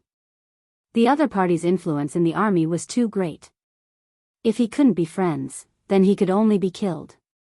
He definitely couldn't be an enemy. Fortunately, he didn't disappoint and convinced the other party. Overjoyed, Peter nodded to the personal guard beside him. Very quickly, someone brought over a pen and paper. In front of the two generals, Peter drafted an agreement in triplicate, with the signatures and fingerprints of the three generals on it. In the Ross Duchy, the effect of a contract was still very strong. If someone violated it, then they would lose their credibility and would no longer be trusted by others. With this, Peter finally felt relieved. Then, the three generals could finally sit down calmly and discuss how to rebel. This result was somewhat out of Peter's expectations. Originally, the three of them wouldn't have any cooperation, and he was even prepared to take action. He didn't expect that they would actually choose to rebel with him. This was something he didn't even dare to think about before. He didn't know that everyone had a desire to live. Moreover, this time, Ivan didn't inform them about the tunnel. This was enough to prove that when Ivan really wanted to leave, he might not necessarily bring them along. Since Ivan had already abandoned them, why should they stick their hot face to some cold ass? In any case, the three generals sat down together and quickly came up with a plan. Time waits for no one. The situation outside was getting more and more chaotic. Who knew what would happen as time passed? Moreover, the blind duke ruled the Rossi duchies. How could he be so easy to deal with? How could they not defeat him quickly? Accidents could happen at any time. In less than half an hour, the two generals left Peter's mansion. On the street, they saw the corpses on the ground. Judging from the clothes of those people, they should be the soldiers under Ivan. These people were obviously killed by Peter's soldiers. The civil war had already begun. Under Peter's arrangements, the troops sent by Ivan to capture the three generals were all intercepted outside the mansion. This also indicated that the conflict would escalate.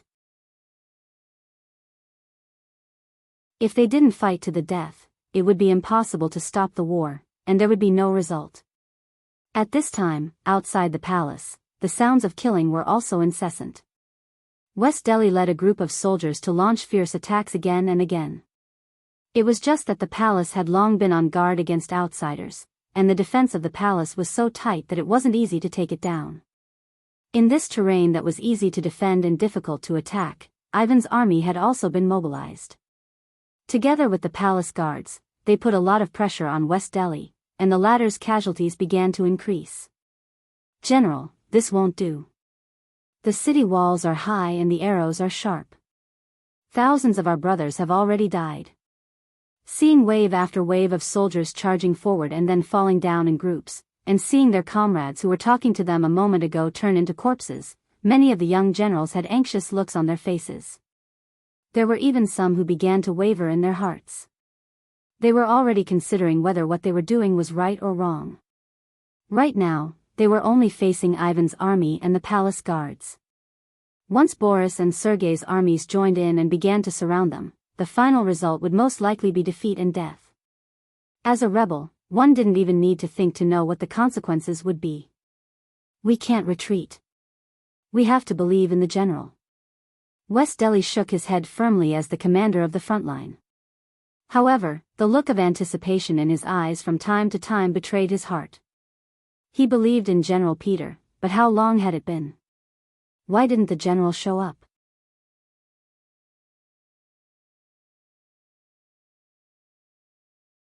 Chapter 1479. The attack on the palace was blocked, and the losses were not small. Ivan, who was in charge of guarding the palace, relaxed a lot. "Men, go and tell them that we are only the leaders. As long as they are willing to lay down their weapons, they can be spared. Young master, they are rebels." Hearing that Ivan wanted to spare the rebellious soldiers, the young general beside him was puzzled. "Just carry out the order." Ivan shook his head. He did not care about the young generals. This was just a matter of convenience. What he wanted now was only victory. Once he dealt with Peter, the city would be quiet again. He would continue to dig the tunnel and leave. At that time, he would leave these people in the city and wait for the Han army to deal with them. What did it have to do with him whether they lived or died? Ivan had given a death order, and his subordinates had no choice but to carry it out. Such shouts quickly spread out from the palace. As soon as the shouts of "execute the leader and disregard the accomplices" rang out, the already low morale of the young generals and soldiers who already had their own ideas slowed down even more, making it clear that they were only doing their job without putting in any effort. Perhaps at this time, as long as someone stood up, these soldiers would turn around and kill Sidra instead of attacking the palace.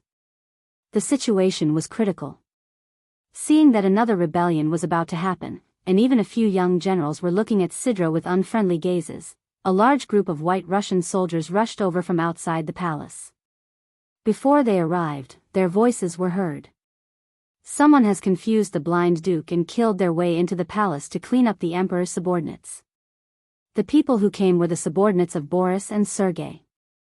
Although they did not directly say that they were rebelling, the words, "clean up the emperor's subordinates," were enough to prove their position.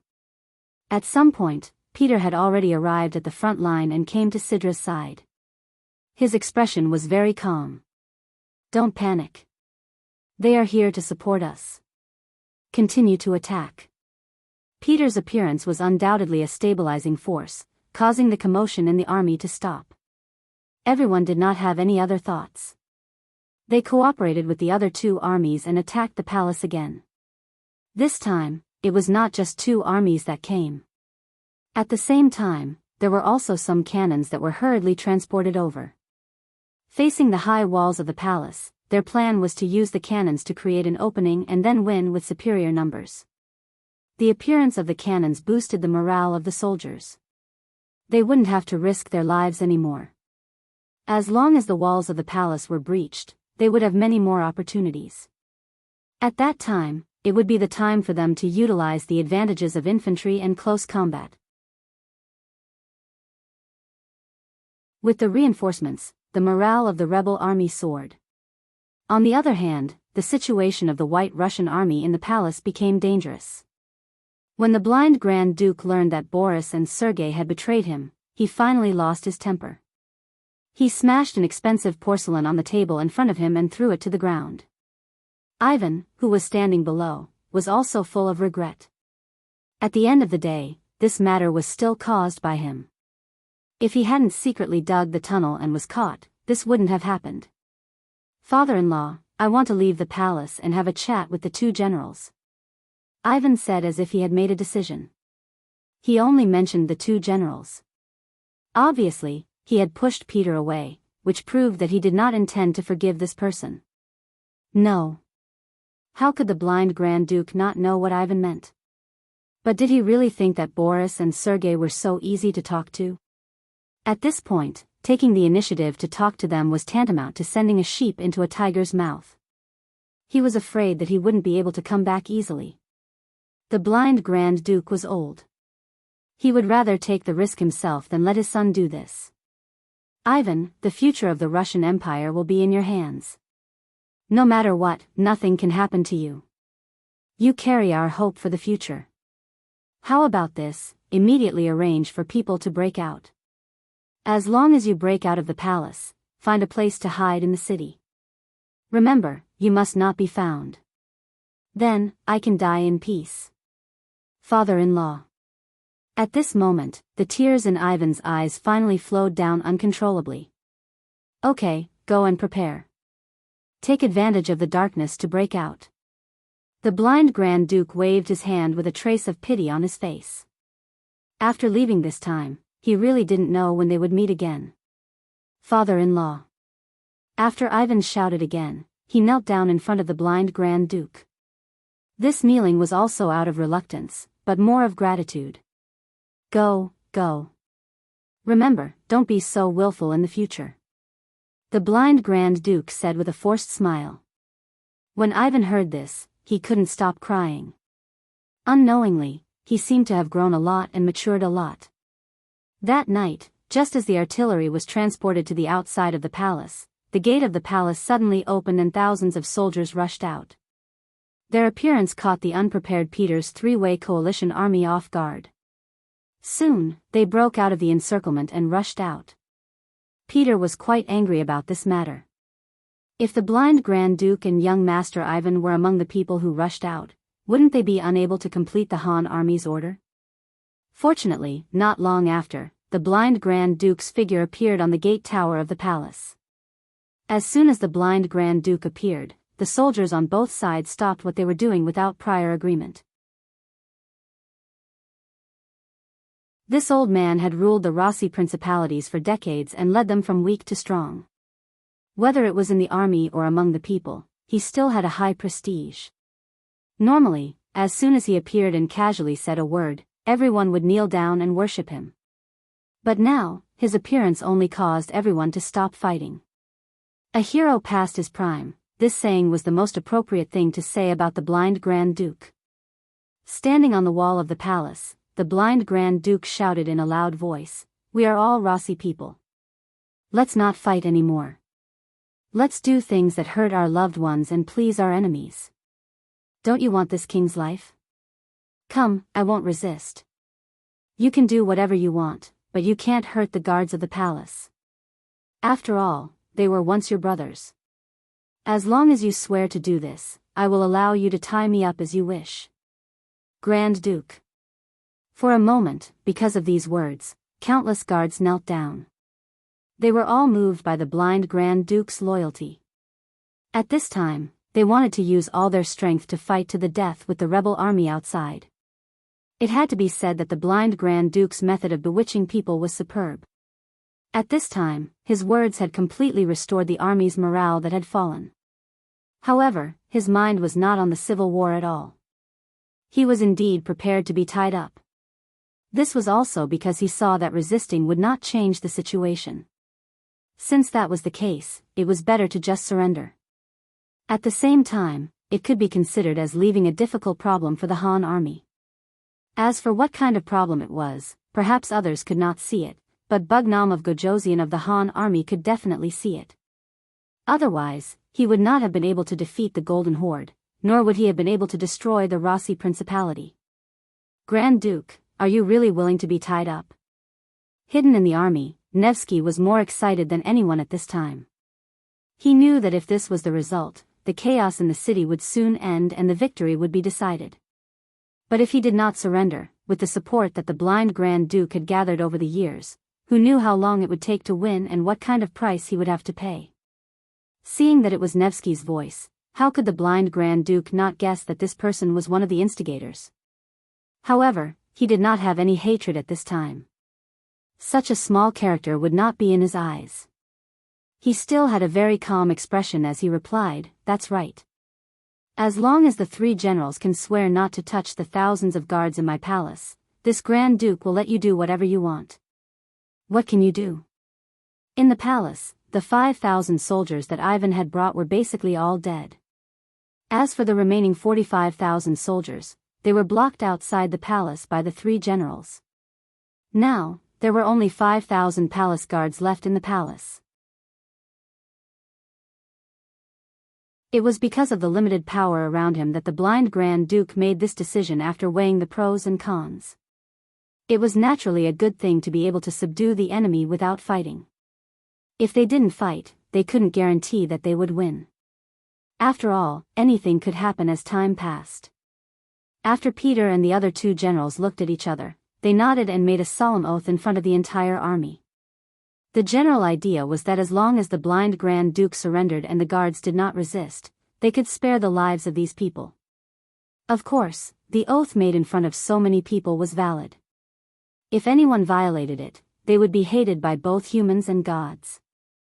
The blind Grand Duke was very satisfied with this result. He immediately walked out of the palace and came to Peter and the other two generals.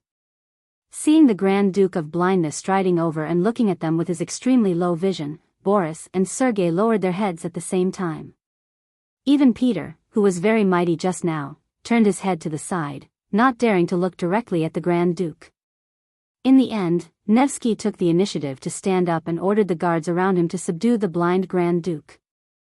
With the fall of the palace, the overall situation was set.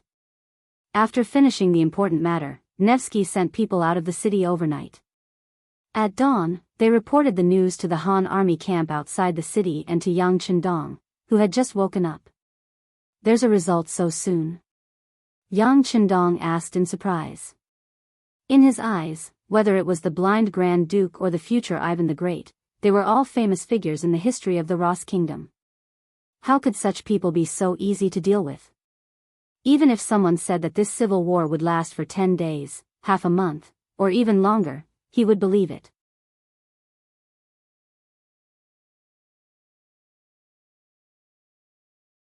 Chapter 1480. Yes, the messenger sent by Nevsky said that the blind Grand Duke took the initiative to be captured, and the palace was also captured. Now the entire city of Moscow is waiting for our army to take over. Only young Master Ifan managed to escape, but he will still be in the city. They will definitely be able to find him. Young heir added from the side. The blind Grand Duke took the initiative to be captured? No wonder. But did Ivan escape? This must be the work of the blind Grand Duke. Yang Chendong smiled after listening. That's right. If someone said that a general in the Nevsky army could take down the blind Grand Duke and his son, then he wouldn't believe it. Young master, what should we do next?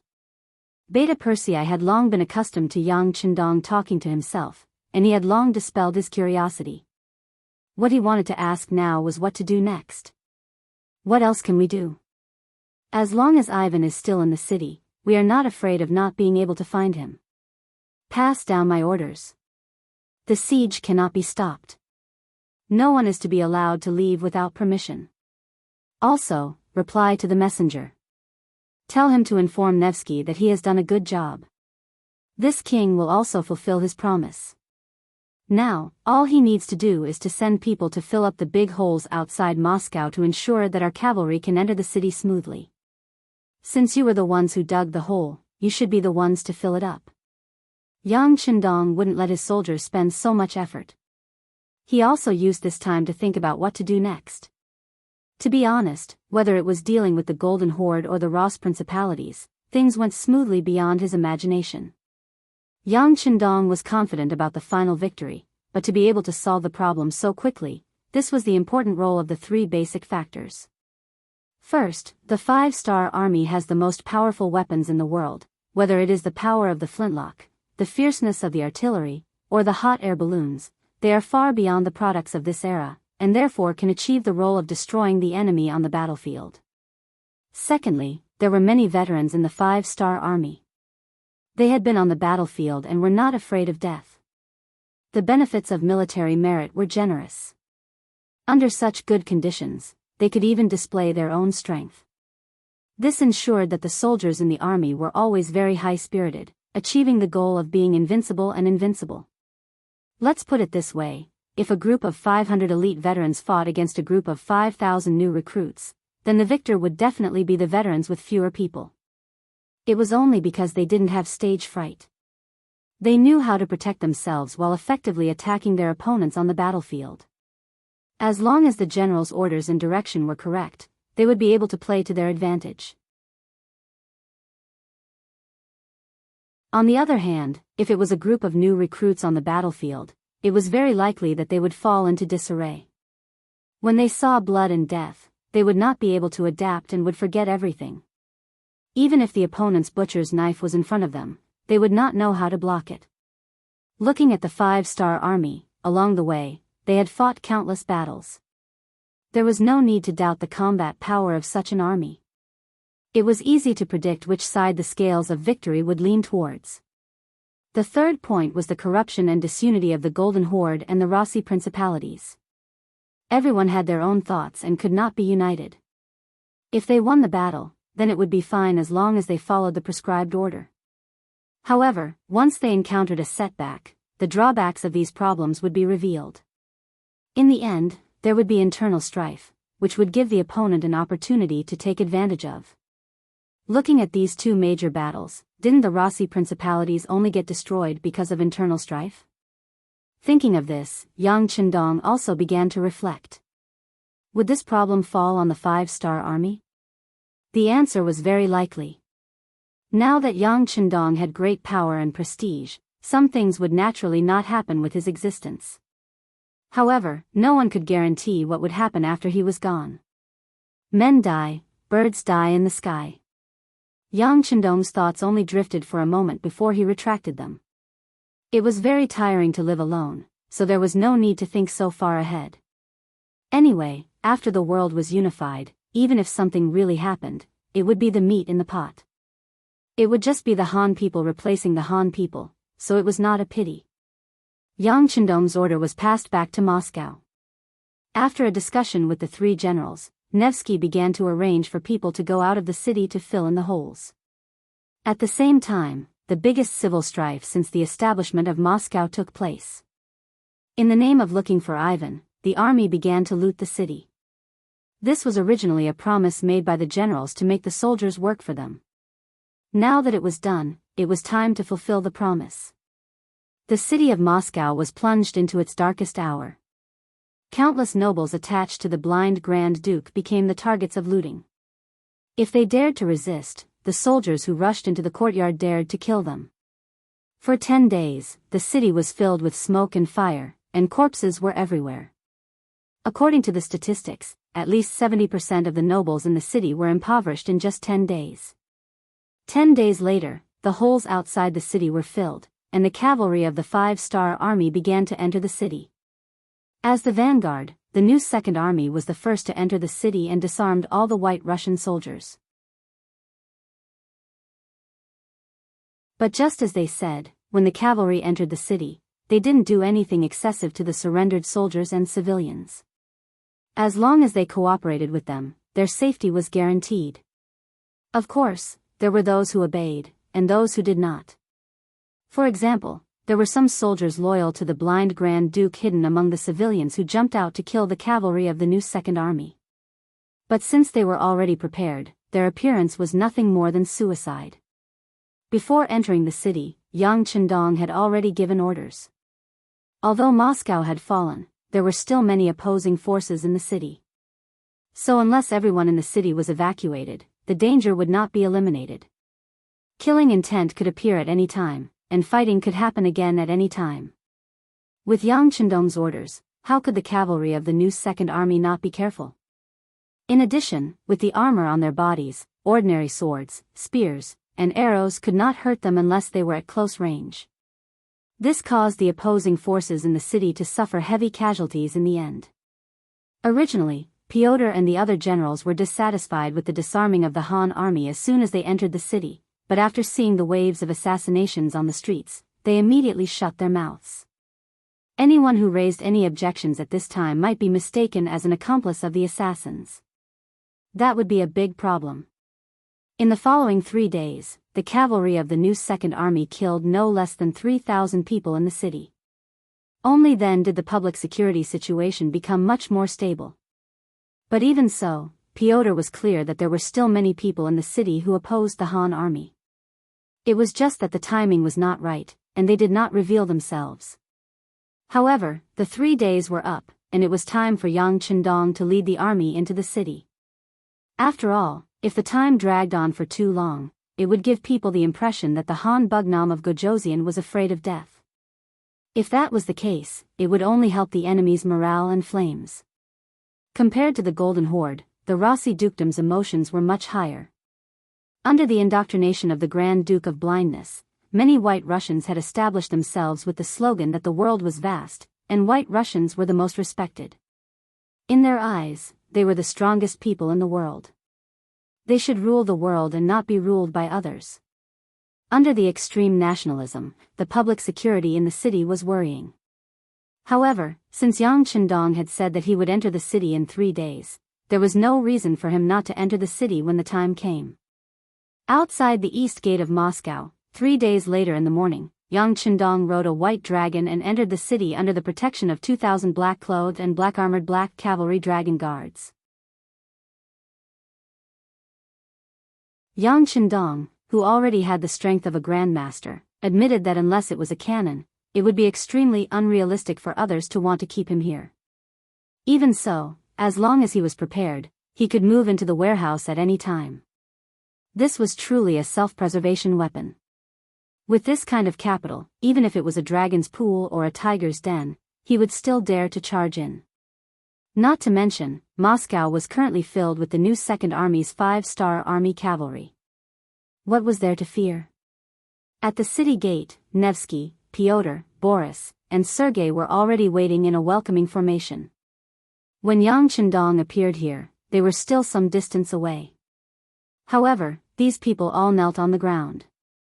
Some of them didn't even dare to raise their heads, let alone move, to show their sincerity. Now, they were at the mercy of Yang Chendong.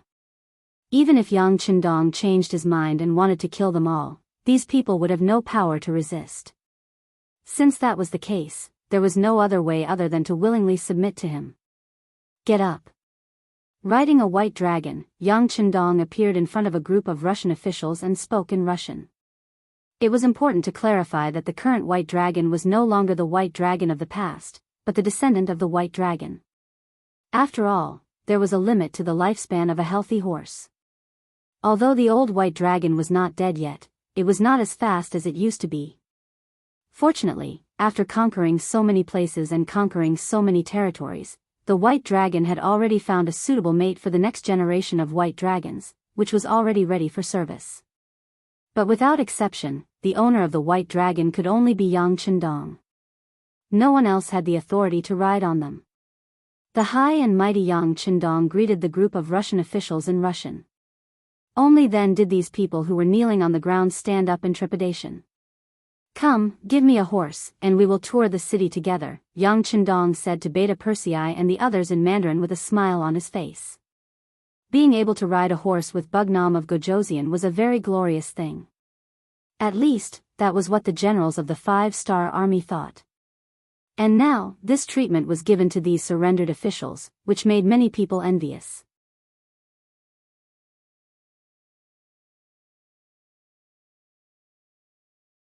Chapter 1481. Naturally, Yang Chendong's actions were to appease the people and tell them that he would not kill the surrendered generals.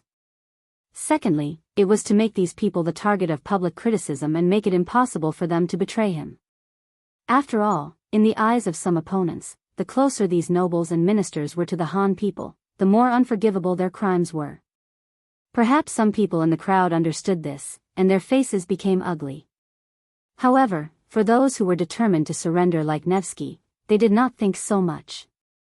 Hearing the treatment given by Yang Chendong, they all got on the horse happily, their faces full of excitement. With someone taking the lead, even if the others were unwilling, they could only choose to get on their horses. After all, compared to angering those staunch nationalists, Bugnam of Gojosian in front of them was not to be trifled with. He could kill them at any time. Everyone got on their horses, and Yang Chendong began patrolling the city with these people. Xia Bei, who had already been instructed, had already planned the route. On the wide road in the city, there were fully armed new Second Army cavalry soldiers on both sides of the road. They were responsible for the security of the periphery. The 2,000 black cavalry soldiers were protecting Yang Chendong, and were responsible for the safety of close quarters. Under such a formation, unless it was an attack from cannons, even a group of soldiers with guns could not threaten Yang Chendong's safety. Even so, along the way, they still encountered a total of 13 attempts to assassinate them, big and small. Some of them were killed by the new Second Army cavalry as soon as they appeared. Some of them relied on their numbers to break through the periphery, but the black cavalry soldiers drew their swords and mercilessly attacked, killing the white Russian soldiers on the streets. By the time they finished patrolling and arrived in front of the palace, many of the black cavalry soldiers' armors were covered in blood. Regarding this, the black cavalry soldiers acted as if they did not hear anything. Perhaps they were used to such scenes and were not moved at all. They were still standing upright on their horses. When Nevsky and the other nobles saw this scene, their bodies trembled, and they looked at Yang Chendong with reverence. In the eyes of Pyotr and the other generals, who were used to seeing blood, they were also amazed by the strength of the black cavalry. They had observed very carefully just now. When the black cavalry soldiers killed people, they did not even blink, and their arms did not tremble at all. It felt like they had done this countless times and were already numb to it. Facing such an army, even without flying balls or black oil, the generals could not help but ask themselves if they could stop them. The result would be the same. During the patrolling the city, more than 1,000 white Russians were killed. Only then did Yang Chendong was satisfied and entered the palace to listen to the reports below. The white, the black and black cavalry soldiers of course, and the white Russian soldiers, the black cavalry, and the black cavalry soldiers. However, all the good things in the palace added up to 40 million silver taels. Of course, this did not mean that the white Russians were poor. In fact, a lot of the wealth was in the hands of the nobles. She had done a rough investigation. If the nobles could only leave with 10% of their wealth, they would have to hand over more than 200 million taels of wealth. From this, it could be seen that they were still very rich. After 2 big battles, Yang Chendong was very satisfied with the harvest he had gained. Especially in the battle against Moscow, he had only sent out 2 flying balls and dropped some black oil. His side had not suffered any losses, and yet he had gained so much. It seemed like it was really worth it. In his joy, Yang Chendong looked at Shibi and said, apart from taking out a portion of the spoils for the army to continue expanding, the rest will be split equally between you and Crimson City to develop this place. Hearing that he could keep half of the spoils, Shibi was naturally overjoyed. Yang Chendong had told him about the establishment of the new second army. Now that he had so much wealth to support him, if he did not do well, he might as well go home and be a farmer. Shibi was very happy. Yang Chendong also made a request. He wanted this place to undergo a small change every year, and a big change every 3 years. He wanted to make use of the vast land here to become Yang Xie's granary. Not only that, but there were also many forests and rich minerals. This place would also become Yang Xie's heavy industrial zone. In the future, some of the heavy industrial factories in Crimson City would move here. As the owner of this place, Shibi had to be ready to welcome and cooperate. In order to let Shibi do his work better, Yang Chendong not only gave him the position of commander of the new Second Army, he also gave him the position of governor of the Eastern European province.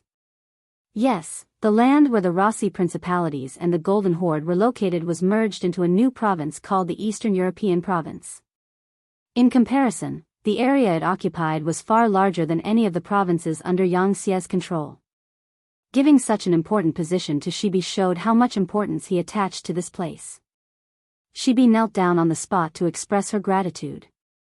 At the same time, she promised that she would do her best to live up to Yang Chendong's kindness of recognizing her and promoting her. Yang Chendong did not doubt Shibi's loyalty. If Shibi had other thoughts, she would have surrendered when she was surrounded by the Baiming army. Shibi only trusted Shibi. If Shibi gave her too much power, there would be accidents. Yang Chendong proposed that officials from Crimson City and other provinces would be sent to cooperate with Shibi. Not only that, but the position of governor of the Eastern European province would also have to be given to Shibi. A person could be a political and military leader during special times, but it would not last long. In this regard, Shibi naturally agreed. If Shibi was allowed to continue working, why would he worry? It was not a good thing for a person to have too much power. Shibi did not want to live in fear every day. After Shibi's other matters were settled, Yang Chendong held a meeting with Nikovsky and the others. Yang Chendong took out all the regions except Crimson City for everyone to choose. According to Yang Chendong, these people could not stay in the Eastern European province. Otherwise, he would not be at ease. These people would also live very carefully. It would be better for them to move out and choose a new place to live. They would face an unfamiliar environment there. They would not be able to find their people there. They would not even be able to find people who could speak Russian. They could only communicate in Chinese. In the end, after a few years, they would gradually assimilate into the third-class Han people. Everyone was relieved that Yang Chendong had given them a way out. Not to mention, Yang Chendong had allowed them to take away 1/10 of their current wealth. With money, they wouldn't have a bad life anywhere. At that moment, everyone began to choose a new place to live in. Fortunately, Yang Xie's territory was large enough for everyone to choose. They would not have a chance to meet again. During this time, Pyotr, Sergei, and several other important generals also expressed their desire to continue serving in the army. They were different from Boris. Boris was indebted to the Grand Duke of Blindness. Now that he had betrayed his old master, how could he still serve the Han people? But Pyotr and Sergei were different. They were still in their prime and wanted to make a name for themselves. Especially after seeing the strength of the Han army, they wanted to join and make a name for themselves. For this kind of request, Yang Chendong did not hesitate to refuse. The reason why he used the generals of the Golden Horde was that they had been leading cavalry for many years and were truly valiant generals. Secondly, they were uncultured and thought that whoever fed them was the master. Of course, they would be easy to control. But the generals of the Russian Empire were different. They were influenced by the Grand Duke of Blindness and knew right from wrong. People with ideas like these were dangerous existences who could be stabbed in the back at any time. Not to mention, these generals were used to commanding firearms. In Yangtze, the main force of firearms was the Cold Front. How could such an elite be led by someone from a different race? After Yang Chendong rejected them without hesitation, Pyotr, Sergei, and the others could only suppress this idea. Fortunately, they had looted a lot of good things in the city over the past 10 days. Even if they only kept 1/10 of what they had, the rest was still a shocking amount of wealth. They could live well wherever they went. After making arrangements for the higher-ups of the Russian Empire, the Grand Duke of Blindness, who was detained in the prison, was brought out and sent to the main hall that he used to lead. The difference was that he was no longer the master of the main hall. Instead, he was a prisoner. Considering that the Grand Duke of Blindness had poor eyesight, Yang Chendong deliberately arranged for him to sit 2 steps in front of him. The old man and the young man looked at each other, sizing each other up. In his previous life, Yang Chendong had dealt with a lot of Russians. Most of them were fond of wine, greedy, and terrifyingly arrogant. Although the country's economy was not doing well, the weapons they produced were even feared by developed countries. In the common words of the common people, they were a fighting nation. Yang Chendong made the first move, taking advantage of the fact that the other party had yet to gain momentum to destroy them. He effectively suppressed the other party's development and also trampled on the other party's arrogant mentality, making it worthless. Now that he was the victor, Yang Chendong did not stop him from observing the Grand Duke of Blindness, who was a very important figure in Russian history. The Grand Duke of Blindness was also sizing up Yang Chendong. Although his eyesight was very limited, he was relying on his conscience. After a few observations, he could not help but sigh. This Han man, who was more than 20 years younger than him, gave him a feeling of invincibility.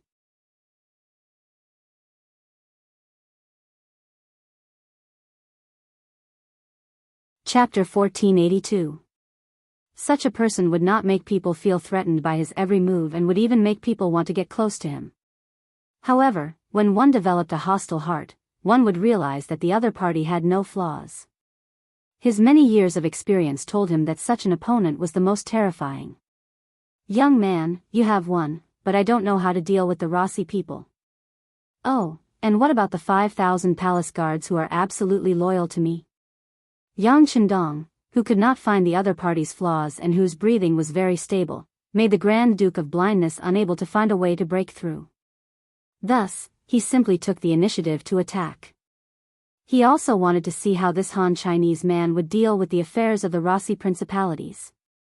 Over the years, if there were 2 things that the Grand Duke of Blindness was most proud of, they would be having such a capable son like Ivan and the fact that he had changed the mentality of the majority of the Rossi people, enlightening them and giving them a strong sense of belonging to their nation. Such people were the least likely to be influenced by others and the least likely to accept the leadership of a foreign race. If things went wrong, they would be in trouble and might even rise again and repeat their glory. It was precisely because of his confidence in these people that the Grand Duke of Blindness asked this question. At the same time, he was also making things difficult for Yang Chendong. In an instant, the Grand Duke of Blindness raised 2 difficult questions. When Yang Chendong heard this, he was not the slightest bit displeased. On the contrary, he chuckled. "What's wrong? Are these 2 things very difficult for you? Aren't they difficult?" The Grand Duke of Blindness was somewhat disturbed by Yang Chendong's smile, but he really could not think of any way to solve the problem, so he still firmly believed that the other party was just being stubborn. He was probably having a headache now. Was it difficult? In Yang Chendong's eyes, it was really not a big deal. It was still the same sentence. The land of Eastern Europe would not be the first territory that Yang Xia conquered, nor would it be the last. This territory should be managed in the same way as the territory they conquered before.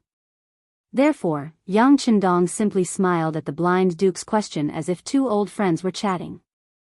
With a pleasant countenance, he casually recounted how he conquered other places, moved the people away from their original places, and finally achieved great harmony.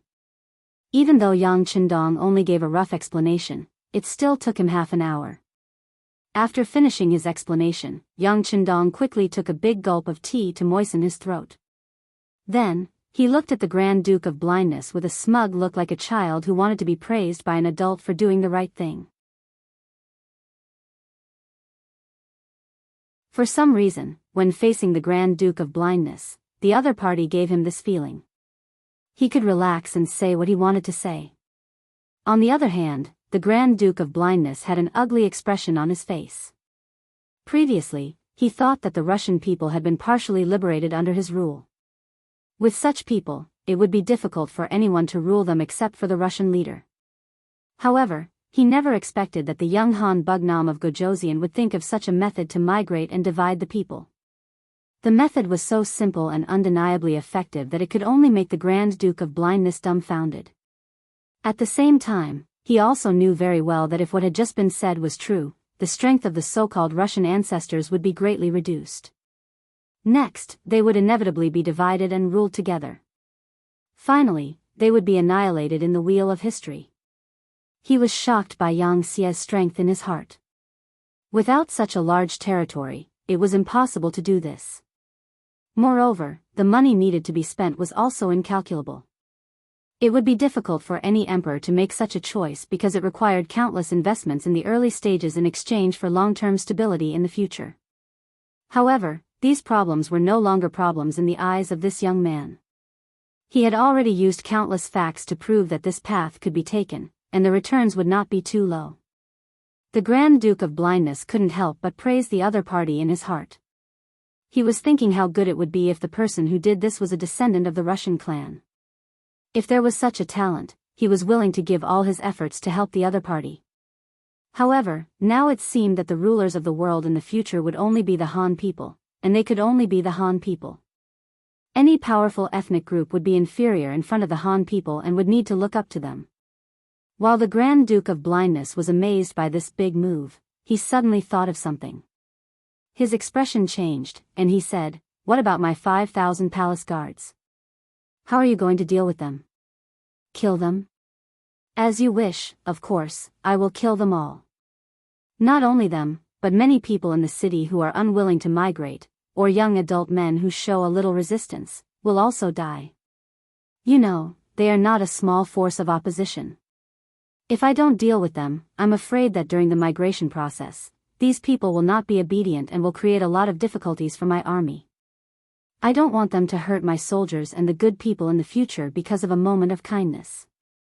Yang Chendong said with a matter-of-fact look, and then looked at the Grand Duke of Blindness, as if he would do the same if he were in the Grand Duke's shoes. The Grand Duke of Blindness sighed. At this time, he finally understood why the Han King in front of him was able to achieve such great achievements at such a young age. Naturally, he was a master who killed decisively. It was a pity that they had underestimated such a powerful opponent. If they had known this earlier, they would have put down all their prejudices and joined forces with the Golden Horde. That way, even if they were defeated, it would have taken a long time. If they were careful, it was not impossible to turn defeat into victory in the process. But everything was already history and could no longer be changed. The Grand Duke of Blindness closed his mouth tightly, with an expression that said, "You're amazing, I admit defeat, and you'll kill me quickly." "What? Do you want to die?" Seeing the faint death intent from the Grand Duke of Blindness, Yang Chendong asked with a grin. "Yes." The Grand Duke of Blindness nodded honestly. "I'm old, and I've done what I should, but I still can't change the result. Now I can only die to thank the world. You're afraid of being used by me, such as using you to lure young Master Yifan out. Yang Qindong did not believe that, and just pointed out the other's inner thoughts. At this moment, the dying old man suddenly seemed to have recovered his youth, and the momentum of his whole body changed. When he looked at Yang Qindong, his eyes were full of killing intent. Obviously, this sentence had touched the dragon's reverse scale. What? Did I say what's in your heart, or do you want to beg me to spare your son's life? Yang Qindong continued to chuckle. What do you want? The Grand Duke of Blindness, whose aura had soared, only maintained it for less than 2 breaths before returning to the appearance of an amiable old man.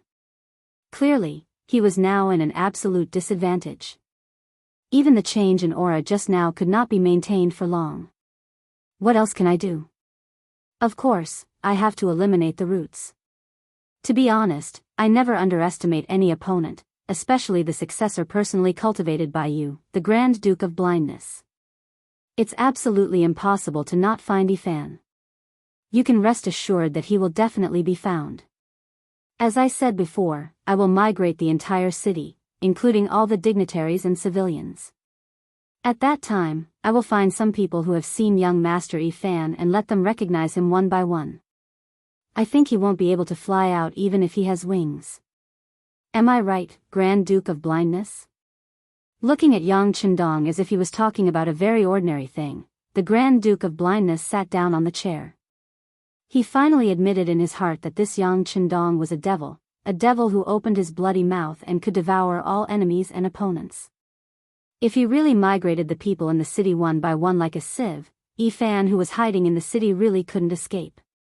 At that time, he naturally couldn't avoid the risk of being wiped out. In that case, he wouldn't be able to die in peace. What do you want? What are you going to do? What do you want me to do? Finally getting to the point, Yang Qindong laughed. It's very simple. I need your cooperation. I need you to help me find him. As for the conditions? You can try to mention it, but I can't guarantee that I will agree to it. I'm going to find my son and give him to you. You're not joking, right? Laughing out loud, the Grand Duke of Blindness changed his indifferent demeanor from before. Yang Qindong didn't laugh this time. Instead, his expression was incomparably serious. He stared at the Grand Duke of Blindness' face. He wanted the other party to know that he was serious and didn't have the slightest intention of joking. Sure enough, under such a gaze, the Grand Duke of Blindness gradually stopped laughing. When he looked at Yang Qindong, his expression slowly became serious until he finally lowered his head. He was weighing the pros and cons of the matter in his heart. If he didn't help the other party would just spend more time and energy. At that time, his son wouldn't be able to escape either. On the contrary, if he cooperated, he might be able to fight for a way out for his son in the future. After so many years of observation, he knew better than anyone how powerful his son was. It would only take a certain amount of time for his son to grow into an eagle that could spread its wings and soar. Then, he would be able to achieve great things. Yang Qindong wasn't in a hurry. This time, he met the Grand Duke of Blindness in addition to admiring the demeanor of this historical figure. He also came to persuade the other party to cooperate with his work. As he said earlier, he could indeed release the Rossi people one by one out of the city. In the end, he believed that Ivan wouldn't be able to escape.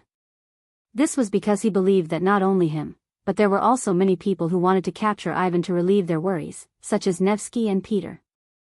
But it was undeniable that doing so would be a big project. It was just for one person, yet he had to pay such a huge price and time. If Yang Qindong didn't know Ivan's future achievements, he wouldn't have chosen this method.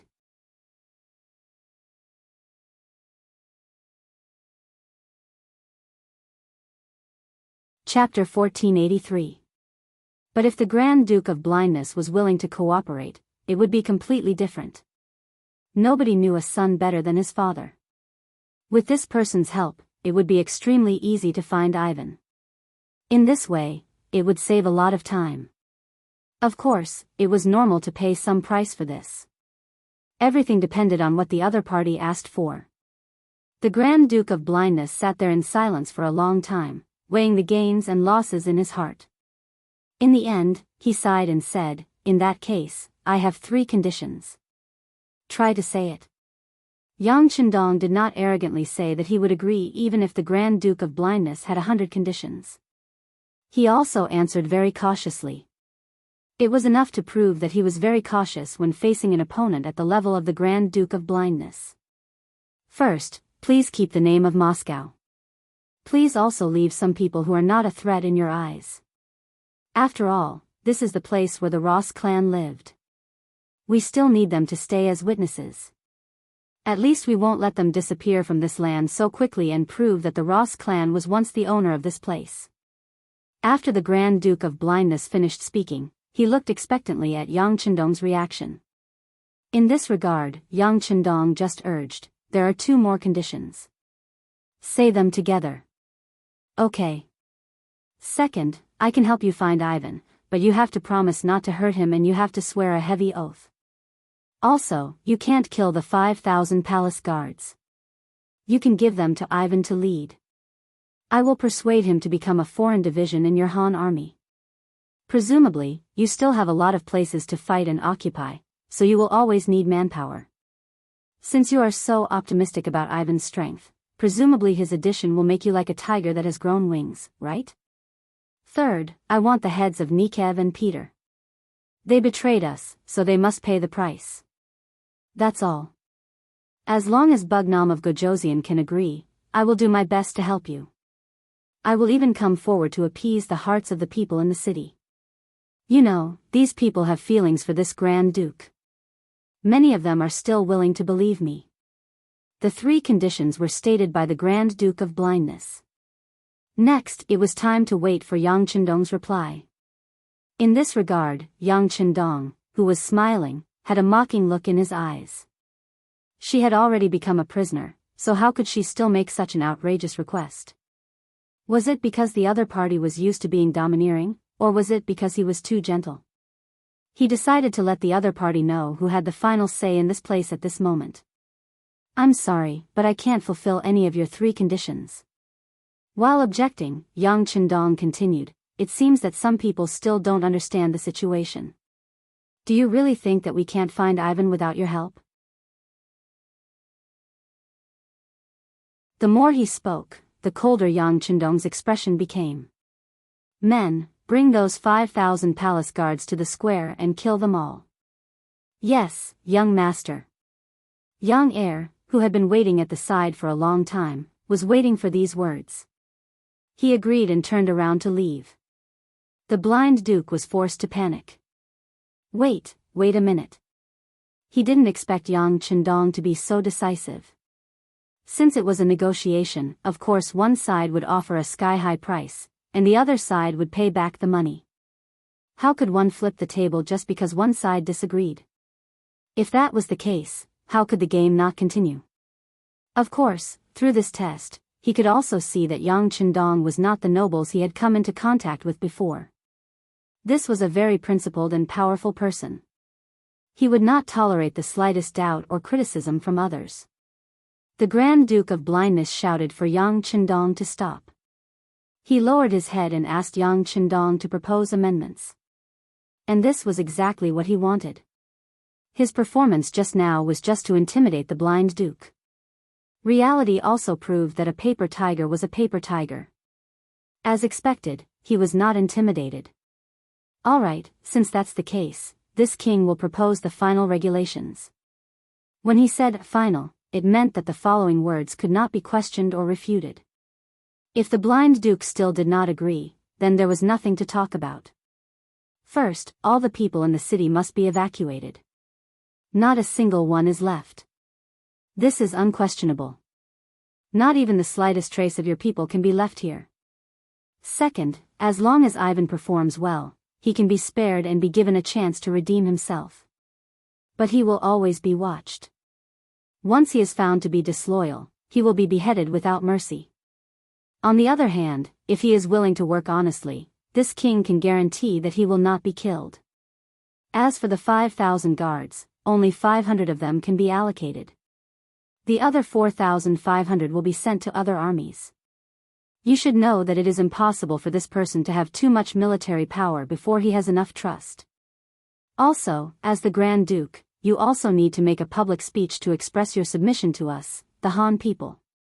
This is also an important reason for your son's safety. As for the third point, Nekov and the others are traitors in your eyes, but in this king's eyes, they are meritorious people. It is impossible to harm them. It is best if you understand this point, even if you don't, you have to understand. With the same unquestionable tone, Yang Qindong refuted the 3 points raised by the blind duke. It could even be said that this was not just a rebuttal. 2 of the 3 points had been directly rejected. Even the remaining point had been discounted, and Yang Qindong had even taken the opportunity to raise his own opinion. Normally, such an answer would not satisfy the Grand Duke of Blindness. But the other party actually quickly nodded in agreement. Good, I hope Bugnam of Gojosian can keep his promise. Otherwise, this duke will not let you go even if I die and become a ghost. My Rossi people will also disturb your peace. When he said these words, although the blind duke's eyes revealed an unquestionable momentum, there was a trace of craftiness in his eyes. It was clear that this answer had already satisfied him. Originally, what the blind duke wanted was the safety of his son. Through the conversation with Yang Qindong just now, he already knew that the Han man in front of him, Bugnam of Gojosian, had strong means, strong capital, and superb abilities that had exceeded his previous expectations. Unless this person died one day, it would be a nightmare for anyone to be his enemy, and there was no chance of winning. His son could not be this person's opponent. Since that was the case, it was better to submit to this person. There was nothing safer than this. Only by ensuring his own safety could he have the opportunity to look forward to his own grand plan. And once something happened to Yang Qindong, it would be the day when the Rossi clan rose again. The blind duke did not doubt what Yang Qindong said to him.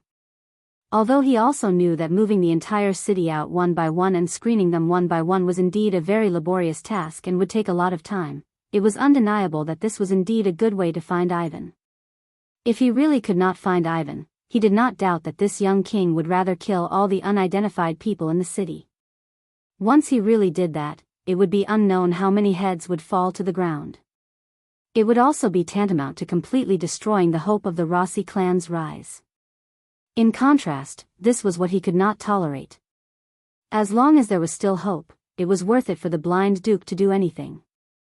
He seemed to be a person who was born to make the Rossi clan strong and was willing to do anything for this goal, even death. He was not even afraid of death. It was just agreeing to a few of Yang Qindong's conditions. What was the big deal? Astonishment flashed across Yang Qindong's face when the Grand Duke of Blindness agreed to the conditions so readily. Seeing this, the Grand Duke of Blindness finally revealed a smile that hadn't appeared in a long time. What? Bugnam of Gojosian, don't tell me you want to go back on your word? Go back on my word? How is that possible? Yang Qindong shouted as if someone had stepped on his sore spot. He looked like he was pretending to be a tough guy. Since these words came from this king will certainly fulfill his promise. Then it's a deal. Next, I'll have to ask Bugnam of Gojosian to invite some people to be witnesses. You know, if there's no guarantee, I won't dare to trust my former enemy. You would do the same. The blind duke was happy that his plan had succeeded. Of course. Yang Qindong also looked like he was willing to accept his loss. Then, he snapped his fingers and ordered someone to call over the high-ranking generals of the 5-star army in Moscow and a group of senior officials from the Rossi kingdom. He wanted to swear in front of everyone to prove that he was serious and at the same time dispel the blind duke's doubts. After doing all this, Yang Qindong seemed to be in a bad mood. It will take some time for these people to come. This king is a little tired and needs to rest now. After saying that, he turned and left without waiting for the blind duke's reaction. Beta Persei followed him.